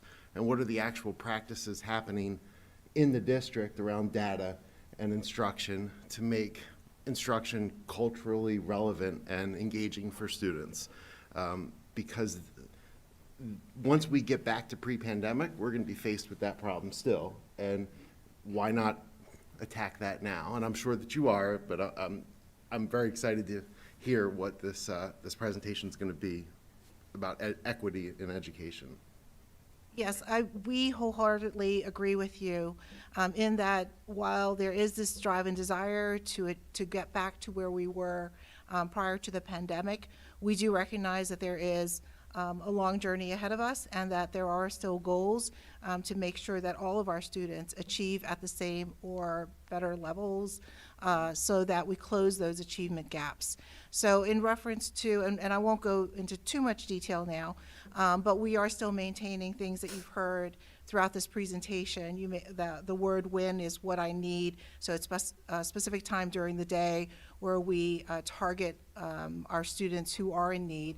And all of the data drives this, so students who are not growing and learning at the pace that we would like them to learn at, they specifically are worked with in this particular time period of WID. So that's where we have the remediation and the intervention taking place. In addition to that, you heard a lot about MTSS, multiple tier system of supports, and that is a process that we continue to refine so that we look at different indicators. In addition to grades, we look at behavior, we look at attendance, we look at all of these different measures. And this process is meant to really make sure that our students are succeeding. I am going to see if Dr. Brown would like to answer or share anything at this point in time. I know that he's been working very hard, but I also know that it's not only Dr. Brown's goals, it is all of our goals, and it is all of our jobs to get our kids to where they need to be. Thank you, Dr. Butts. I think you summarized that pretty adequately. What I would add, similar to you, that the I in WIN, it's very individualized, meeting students where they're at. So hopefully, all students demonstrate growth, and students with more room to grow would make more growth. Also, like another example, I can tell you that one of the goals at the middle school was working on, implementing restorative practices and alternative measures for resolving disciplinary consequences like peer mediation. So the hope is, more students with more time in the classroom rather than time out of the classroom should also give them more access to the instructional program, which in turn should help their performance in terms of academic growth. So little examples like that in terms of those are layered all throughout the Getting Results plans that each school has in terms of finding ways to better equip the educators to meet the needs of all the students in the schools. Any other questions or comments? I know one of the principals mentioned a mentor program in his elementary school, and I'm wondering if perhaps such thing could be made available for the middle and the high school, particularly to target some of the low-performing students and perhaps some of the students who might tend to act out in other ways. So we have a couple of programs that we are using this year, and we are looking to grow them. So they are not widespread as of yet. One is being led by one of our school counselors, the other by our climate officer, where they are targeting exactly the types of students you mentioned, struggling with schoolwork, potential behavior issues. And I'd also say for our building, related to what Mr. Allen was just asking, a big focus for us coming together as a middle school where we were welcoming 2 new grades of students, about a third new population of teachers. We focused on kind of rebranding, rebooting our school-wide positive behavior support plan. So we were very focused on trying to make connections with kids, engage kids, and focus on that positivity. Last year that was difficult for us at times, but we did a lot of planning, a lot of work to be sure that we got this year going in a very different direction, especially given the dramatic shift that we had. Sure. At the senior high school, the National Honor Society provides tutoring to students and student tutoring during the school day, in the morning before school, first period or second period now. We have a new schedule. Also, we have an after-school program that is up and running, and there's a couple of interventions we have there to help support students. In addition, during Lunch and Learn, so we have the 3 learns during the week, teachers are available, so if students need extra help. Any additional questions? I have a couple if you don't mind. Mm-hmm. So with regard to the 6th graders, I know the grade school principals mentioned that K through 5 will have a January assessment. Are we doing anything similar with the 6th graders? Yes, we are. Okay. What you heard mirrors what we're doing in terms of the benchmarking. That's Okay. true also for our 7th and 8th graders as well. Okay. Part of the reason I'm asking relates back to a concern I had when we did the presentation about block scheduling and the fact that 6th graders are getting reduced instructional time in ELA. And that's kind of, it's not only a general concern, but it's now, for me anyways, a more urgent concern, given the data we're seeing right now. So what do you, I guess what I'm asking, I don't know if you can answer this right now, is what's the game plan going forward if those 6th graders are showing insufficient growth in ELA in terms of the instructional time they've been given? Well, the first thing I'll say, this is our first time through. So, we have not had this schedule. We have a lot of reflecting to do, I think, in many facets of this schedule in terms of, is this effective? I think fortunately, we do have the data sets available short-term and also to give us an opportunity long-term to plan. But I think some of those answers are really big questions because it may turn out that this schedule is wonderful, effective. It's showing gains in grades. It's showing great gains in benchmarking. It's showing gains in test scores, but it may show us a need to rethink things. You know, it is December. It is new. We've seen some promise in some of the data, but I don't think at this point I'd be able to say we know that this is absolutely 100% perfect.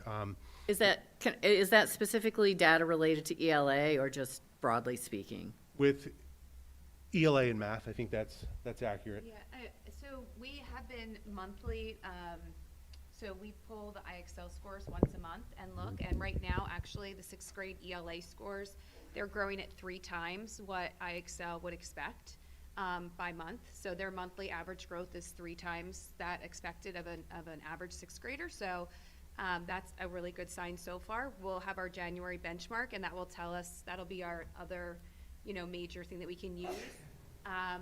We also, for 6th grade, we gave a common assessment, and we have sat with all of the English teachers to talk about that assessment and plan for Unit 2 together. The students did well on the grade average was fine. And we did an item analysis, and then again, with win time, our reading specialists constructed specialized lessons for students who struggled with certain areas. So we are targeting skills in 6th grade, just like we are in 7 and 8. So at this point, there's no data to indicate the schedule is not working, but I would agree with Mr. File that it is earlier in the year to know, to be able to say 100% definitive that everything is working perfectly, but we are talking to students, talking to teachers regularly. Again, we're really collecting a lot of data this year and really trying to closely progress monitor so that we can be aware of how things are going and how they're progressing. And this cohort does take a PSSA in 6th grade, in ELA, correct? Yes. Okay. At the middle level, they will take ELA and math in all 3 grades, Okay. and they will take science in grade 8. Okay. So he'll be given a lot of exams. Okay. And keystones as well, so. And he will give the keystones. Okay. All right. Graders who are in honors algebra, yeah. Okay, thank you. Any additional questions? I'm sorry, I'm still a little pensive about the attendance. I understand, of course, because of COVID, attendance went down. But McKinley and Rydell, there's an arrow up for attendance. So how do I interpret that? So it's a comparison to the year before. So in those schools, the attendance was higher than the year before. Oh, that's what it's saying, okay. Yeah. So if it went up, it means it was higher than the year before. 2 questions. One in regard to the ELL data, and you tapped on some of it with the IXL data, but the PD and resources that are being offered to teachers, we see an increase in our ELL population. So my question is, what resources are we giving for the gen ed teacher as far as instructional practices, services, and even adoption of curriculum in light of our top 4 languages being Spanish, Ukrainian, Russian, and Mandarin? So let me address the types of resources first with translations. So we make an attempt to find not only people that are internal to the district, employees, that may be speaking the language, and we try to deploy their use in the sense of being kind of ambassadors of the language and supports of that language. So we have found our network of Russian speakers. We have found our Spanish speakers, and we try to utilize those internal resources. In addition, we have a translation service that we use not only for interpretations, which is oral communications, but also translations, which are written communications.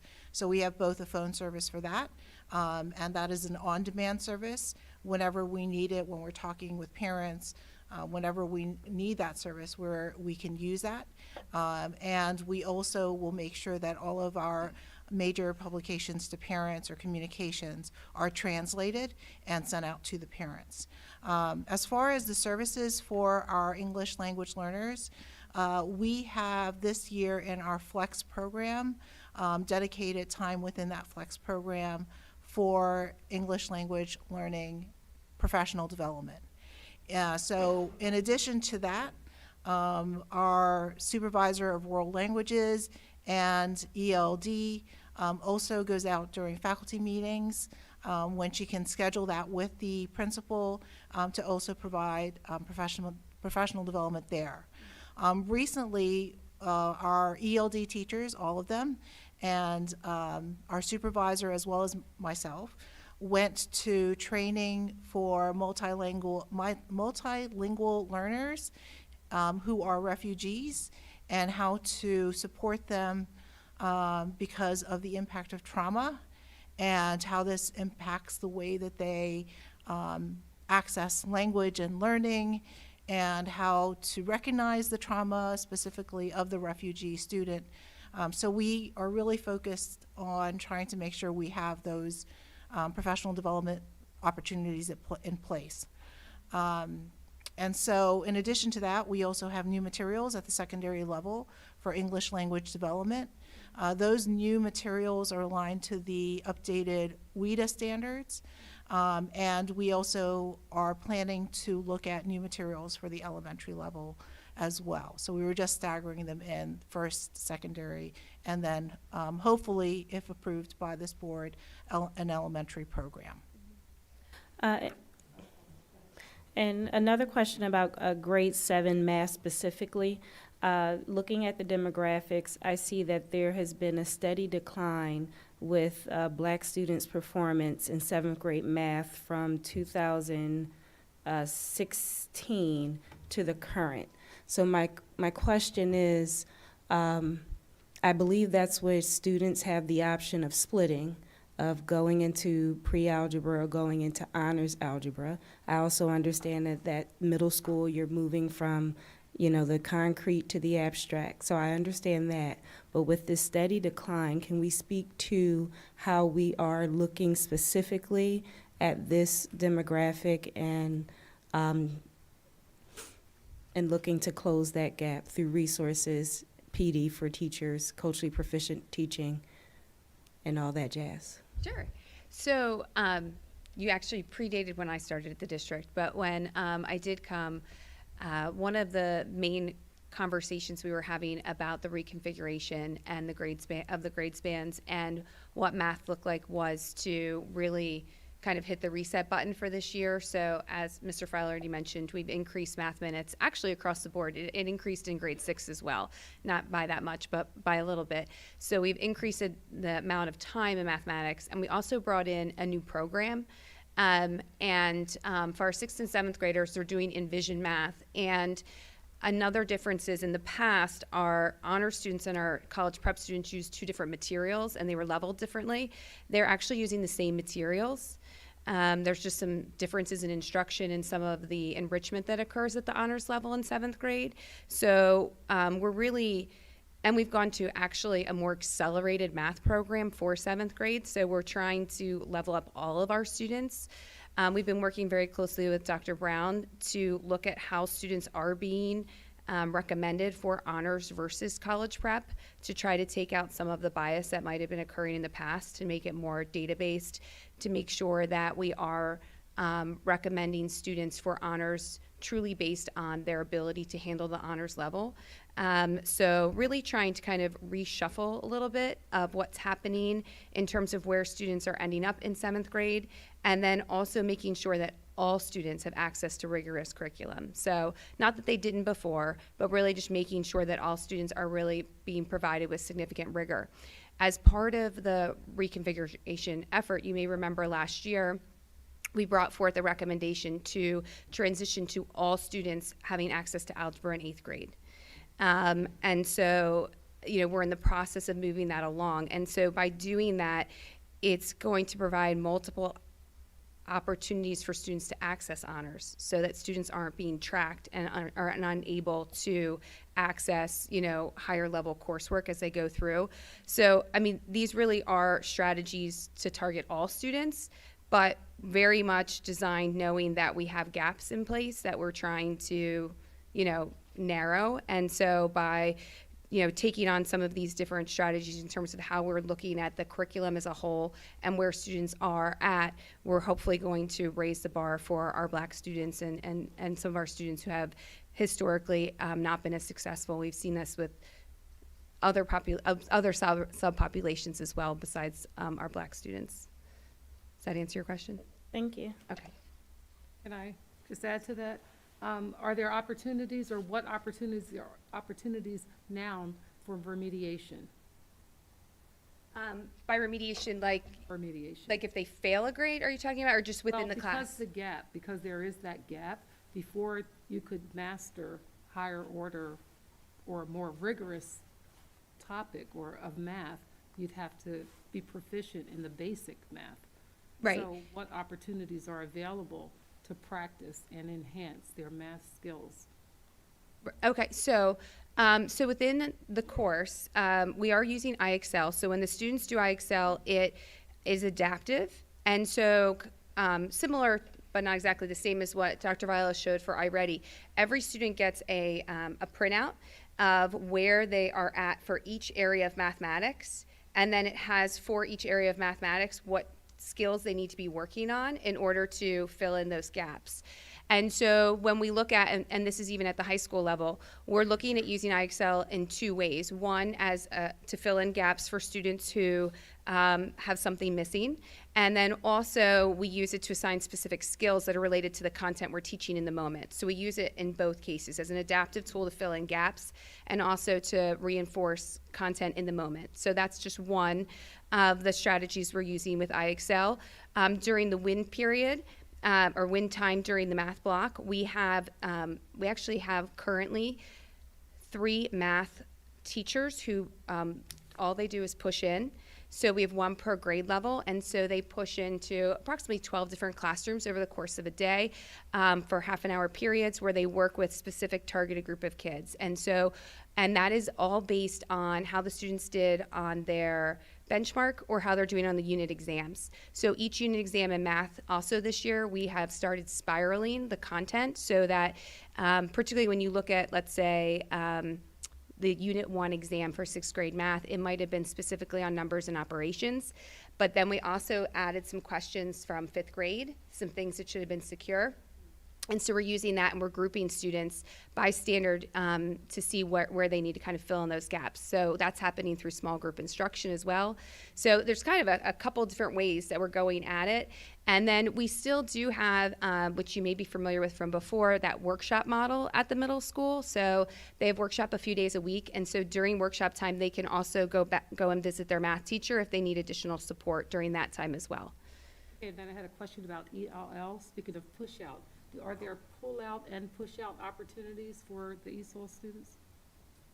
Yes, and so depending upon the level of the student, so each ELL student is tested annually to determine if they're, for lack of a better term, a beginner, intermediate, or advanced.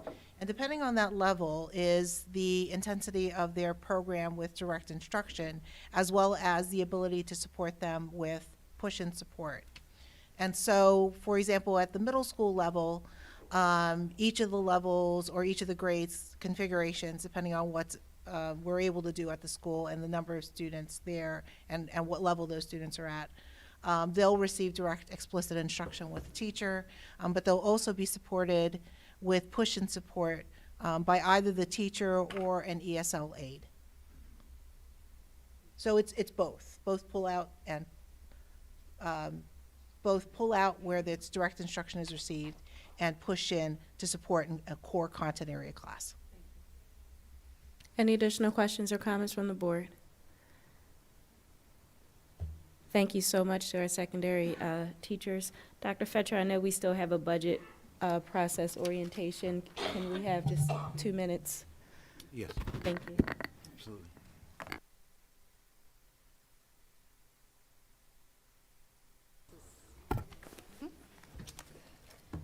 Thank you, everyone, for your patience. Dr. Fetcher, can we please proceed with this evening's orientation? Okay, are we rolling? We're good? Okay, for our second orientation, slightly shorter this evening, At this time, I'm going to ask Mr. Polavatoria, our Assistant Business Administrator, to present the budget process and timeline from the proposed preliminary budget through the final adoption on June 27th. Thank you. So tonight I'll be reviewing the timeline and steps in approving the 2023-2024 final general fund budget. Act 1 of 2006 dictates steps in which the board must take in approving the final general fund budget. Tonight, through a board resolution, the board will certify the Sterling Act tax credit. On January 10th, we will, at the January 10th meeting, enrollment and staffing will be reviewed. At the January 24th meeting, estimated revenue and expenditures will be reviewed, along with board resolutions to adopt the 2023-2024 proposed preliminary general fund budget and authorize the advertisement of the board's intent to adopt the 2023-2024 preliminary general fund budget at the February 14th meeting. Please note that the figures that will be used in the proposed preliminary general fund budget and the preliminary general fund budget are statistical in nature. At the February 14th meeting, the board, through resolutions, will adopt the 2023-2024 preliminary general fund budget and authorize the advertisement of the board's intent to submit a referendum exception to PDE by March 2nd, 2023, or submit a referendum question to the County Board of Elections by March 17th. At the April 11th meeting, the board will be given a budget update on the referendum exception. At the May 9th meeting, there will be 3 board resolutions. The first resolution, the board will adopt the 2023-2024 proposed general fund budget. The second resolution will be the board's intent on adopting the 2023-2024 final general fund budget on June 27th. The third resolution will authorize the advertisement of notice that the board intends to adopt the 2023-2024 final general fund budget on June 27th. Also, at the May 9th meeting, there will be a review of the impact on the Sterling Act and gaming property relief distribution on the 2023-2024 proposed final budget. And then on June 27th meeting, the board will adopt the 2023-2024 general fund budget. The board will also adopt a resolution to implement homestead exclusions upon notification from PDE that there are sufficient funds in the property tax relief fund. Additional budget updates for orientation or actions can be scheduled at any board meeting through June 27, 2023. Thank you. Any questions? Questions or comments from the fellow board members? Thank you so much for that update.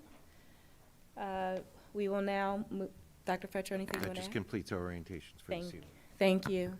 Agenda item number 5, comments from citizens. Comments from citizens are being conducted both in person and by phone. The phone number to participate in public comment is 267-715-3717 and is featured on the screen at this time. If there's anyone present who would like to make a comment, there are mics to the left and to the right of you. Please be sure to state your name and address. We'll give potential callers a moment.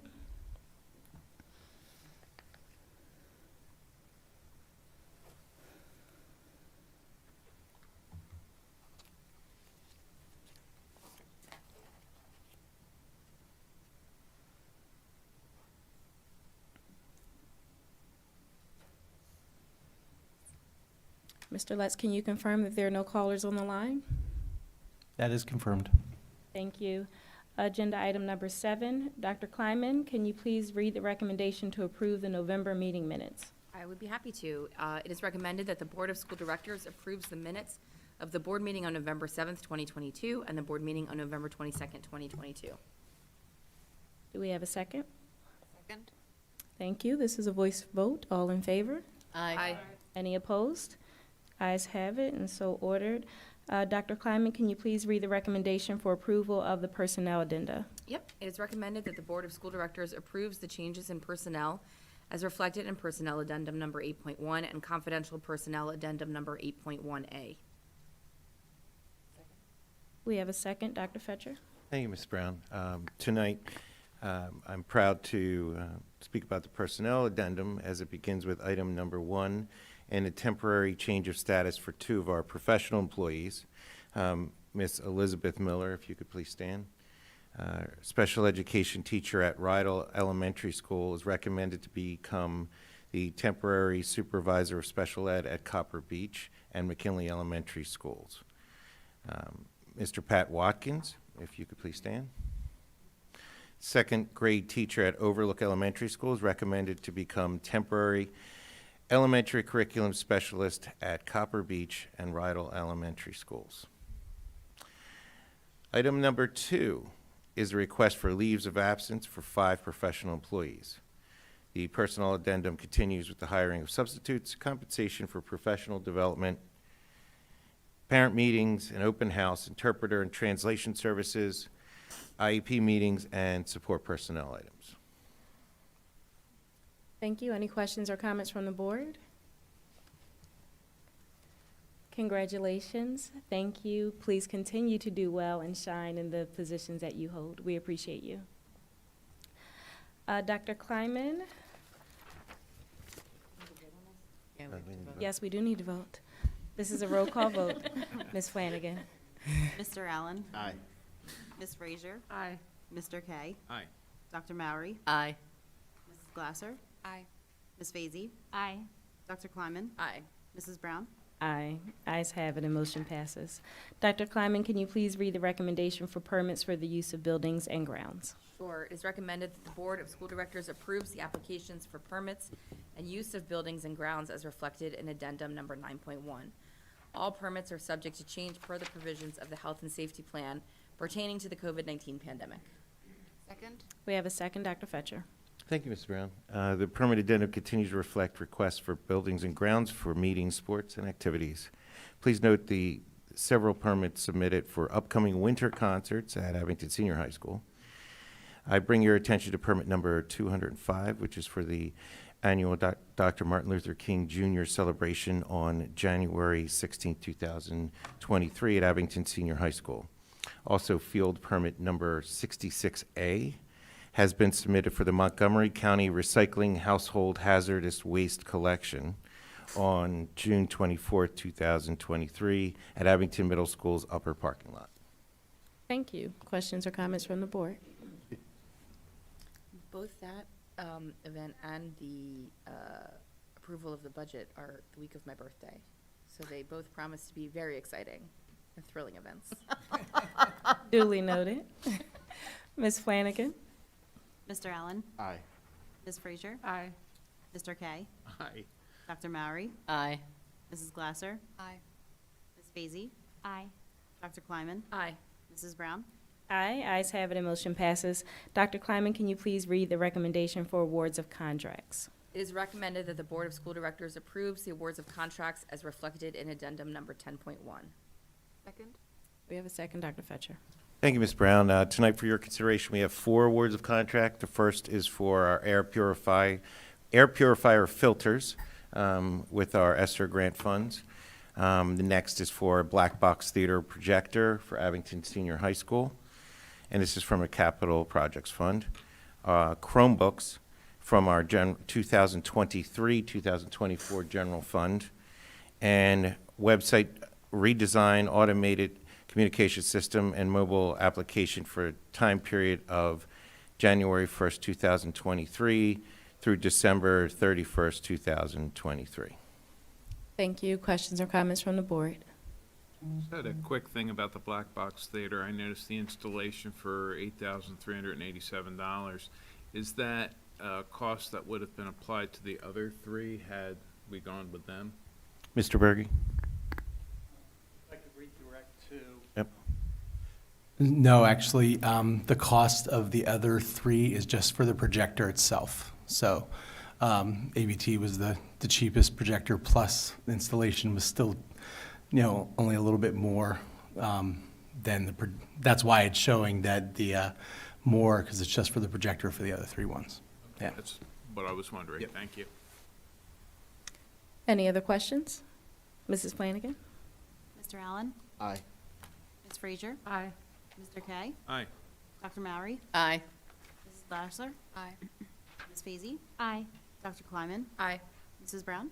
Aye, ayes have it, and motion passes. Dr. Kleiman, can you please read the recommendation for budget transfers? It's recommended that the Board of School Directors approves the transfers within the district's 2021-2022 budget as reflected in addendum number 11.1 and authorizes the administration to present transfers in the future when required. Second. We have a second, Dr. Fetcher. Mr. Ionetti, would you please do the same?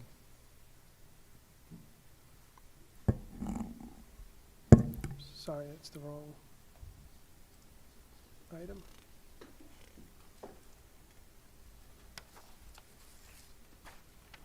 Budget transfers are required by the school code and by the Attorney General's office, Auditor General's office, and this reflects the year-end 21-22 adjustments to your budget to meet the needs of the various budget items that were overspent based on the planning, and this is where we transfer funds from where we underspent so that we can cover those costs and have a budget where, in the end, no budget expenditure exceeds the authorized budget. The resolution also authorized us to bring budget transfers for this budget year in the future, which may be necessary once our audit team finishes its annual audit, which is still in the completion phase, hopefully by the end of December. This represents a very small portion of your budget at 0.25% of budget, so it's a very small budget transfer and reflects well on the budget as it stands prior to this action. If there are any questions, I'd be happy to answer them. Thank you. Questions or comments from the board? Mrs. Flanagan? Mr. Allen, Aye. Ms. Frazier, Aye. Mr. Kay, Aye. Dr. Mowry, Aye. Mrs. Glasser, Aye. Ms. Feasy, Aye. Dr. Kleiman, Aye. Mrs. Brown. Aye, ayes have it, and motion passes. Dr. Kleiman, can you please read the recommendation for designation of depositories? It's recommended that the Board of School Directors authorizes the following depositories for school district funds contingent on the maintenance of adequate collateral securities as required by law. TD Bank, N.A., Pennsylvania Local Government Investment Trust, PLGIT, Pennsylvania Treasury's Invest Program for Local Governments, Truist Financial Corporation, formerly BB&T, U.S. Bank, Wells Fargo, N.A., Wilmington Savings Fund Society, WSFS, formerly Bryn Mawr Trust. Second. We have a second, Dr. Fetcher. Mr. Ionetti, would you please review the depositories? Each year, we're required to designate the depositories of the school district. All the major funds that the board controls are at TD Bank NA, which includes our general fund, our capital projects funds, our bond funds, our payroll fund, our food service fund, and several of the school's activity funds, such as Highland, Overlook, Rydell, Willow Hill, our middle school and senior high schools.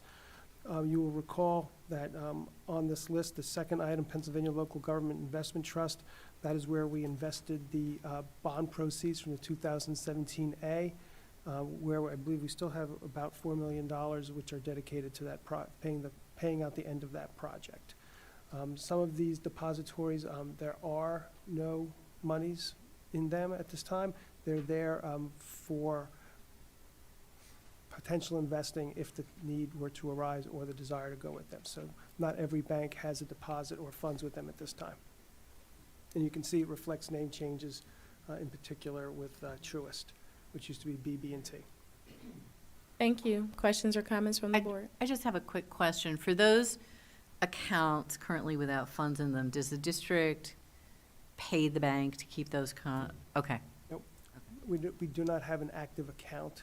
okay. Therefore, have no deposits. If we find that there's a need, we have your authorization to open account. Okay, all right, great, thank you. Thank you. Any other questions?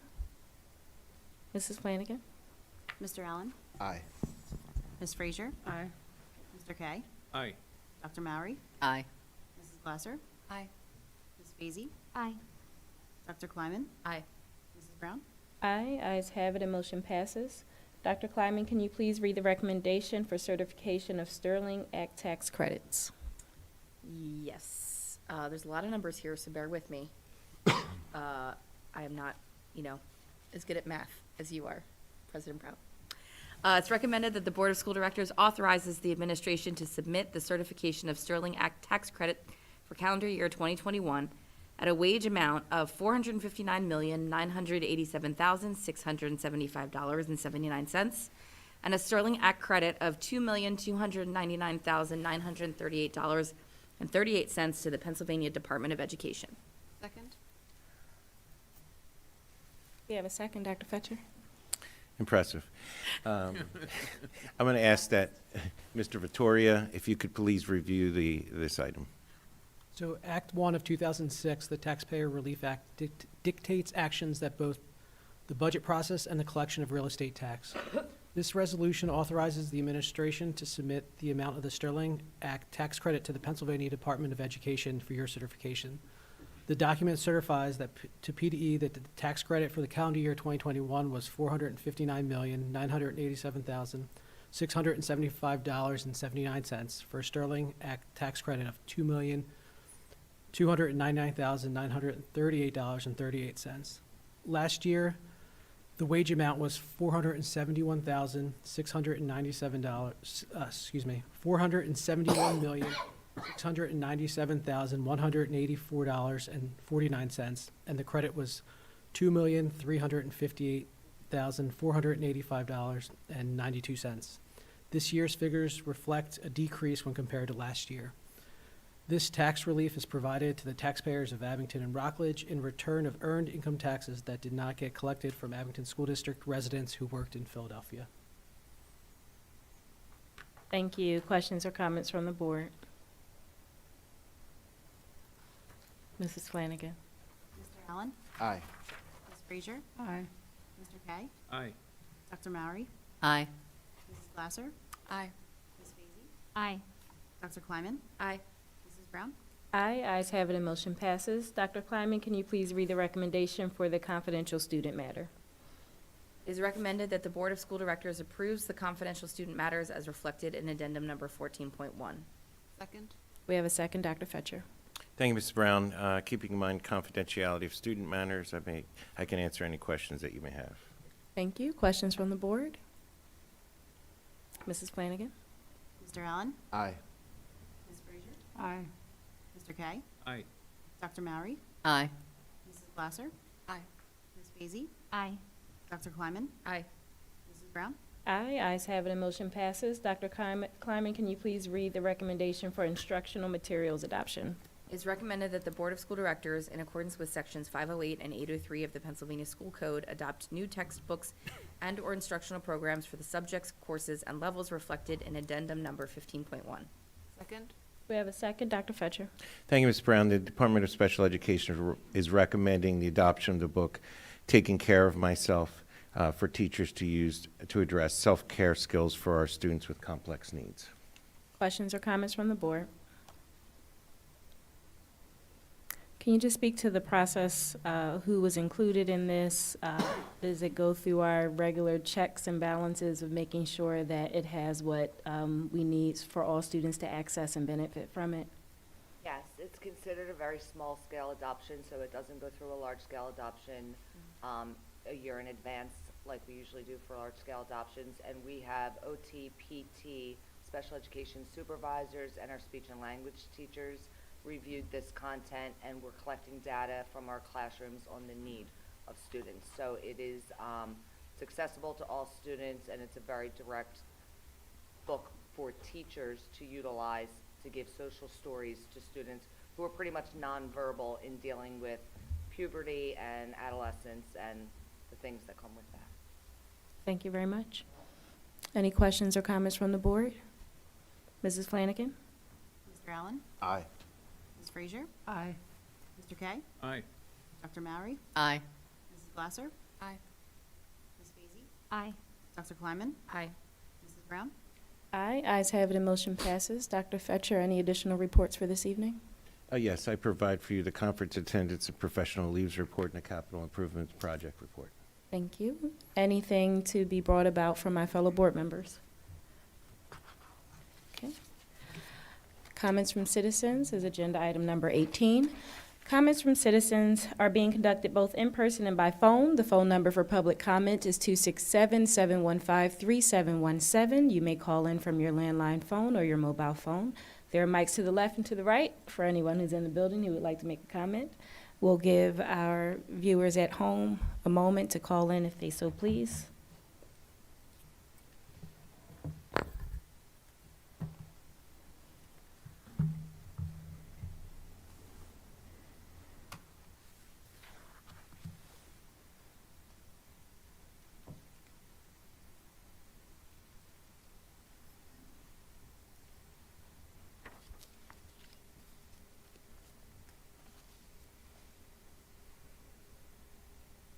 Mr. Les, can you confirm that there are no callers on the line? That is confirmed.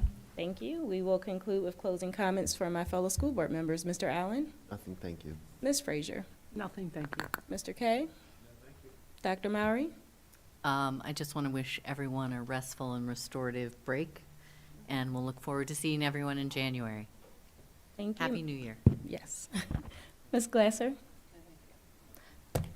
Ms. Fazy? Nothing at this time. Dr. Kleiman? No, thank you. Dr. Fetcher? Nothing at this time. Okay. Happy Hanukkah, Happy Kwanzaa, Merry Christmas, Happy New Year. If I've forgotten anything else, charge it to my head, and not my heart. Good night. This meeting is adjourned.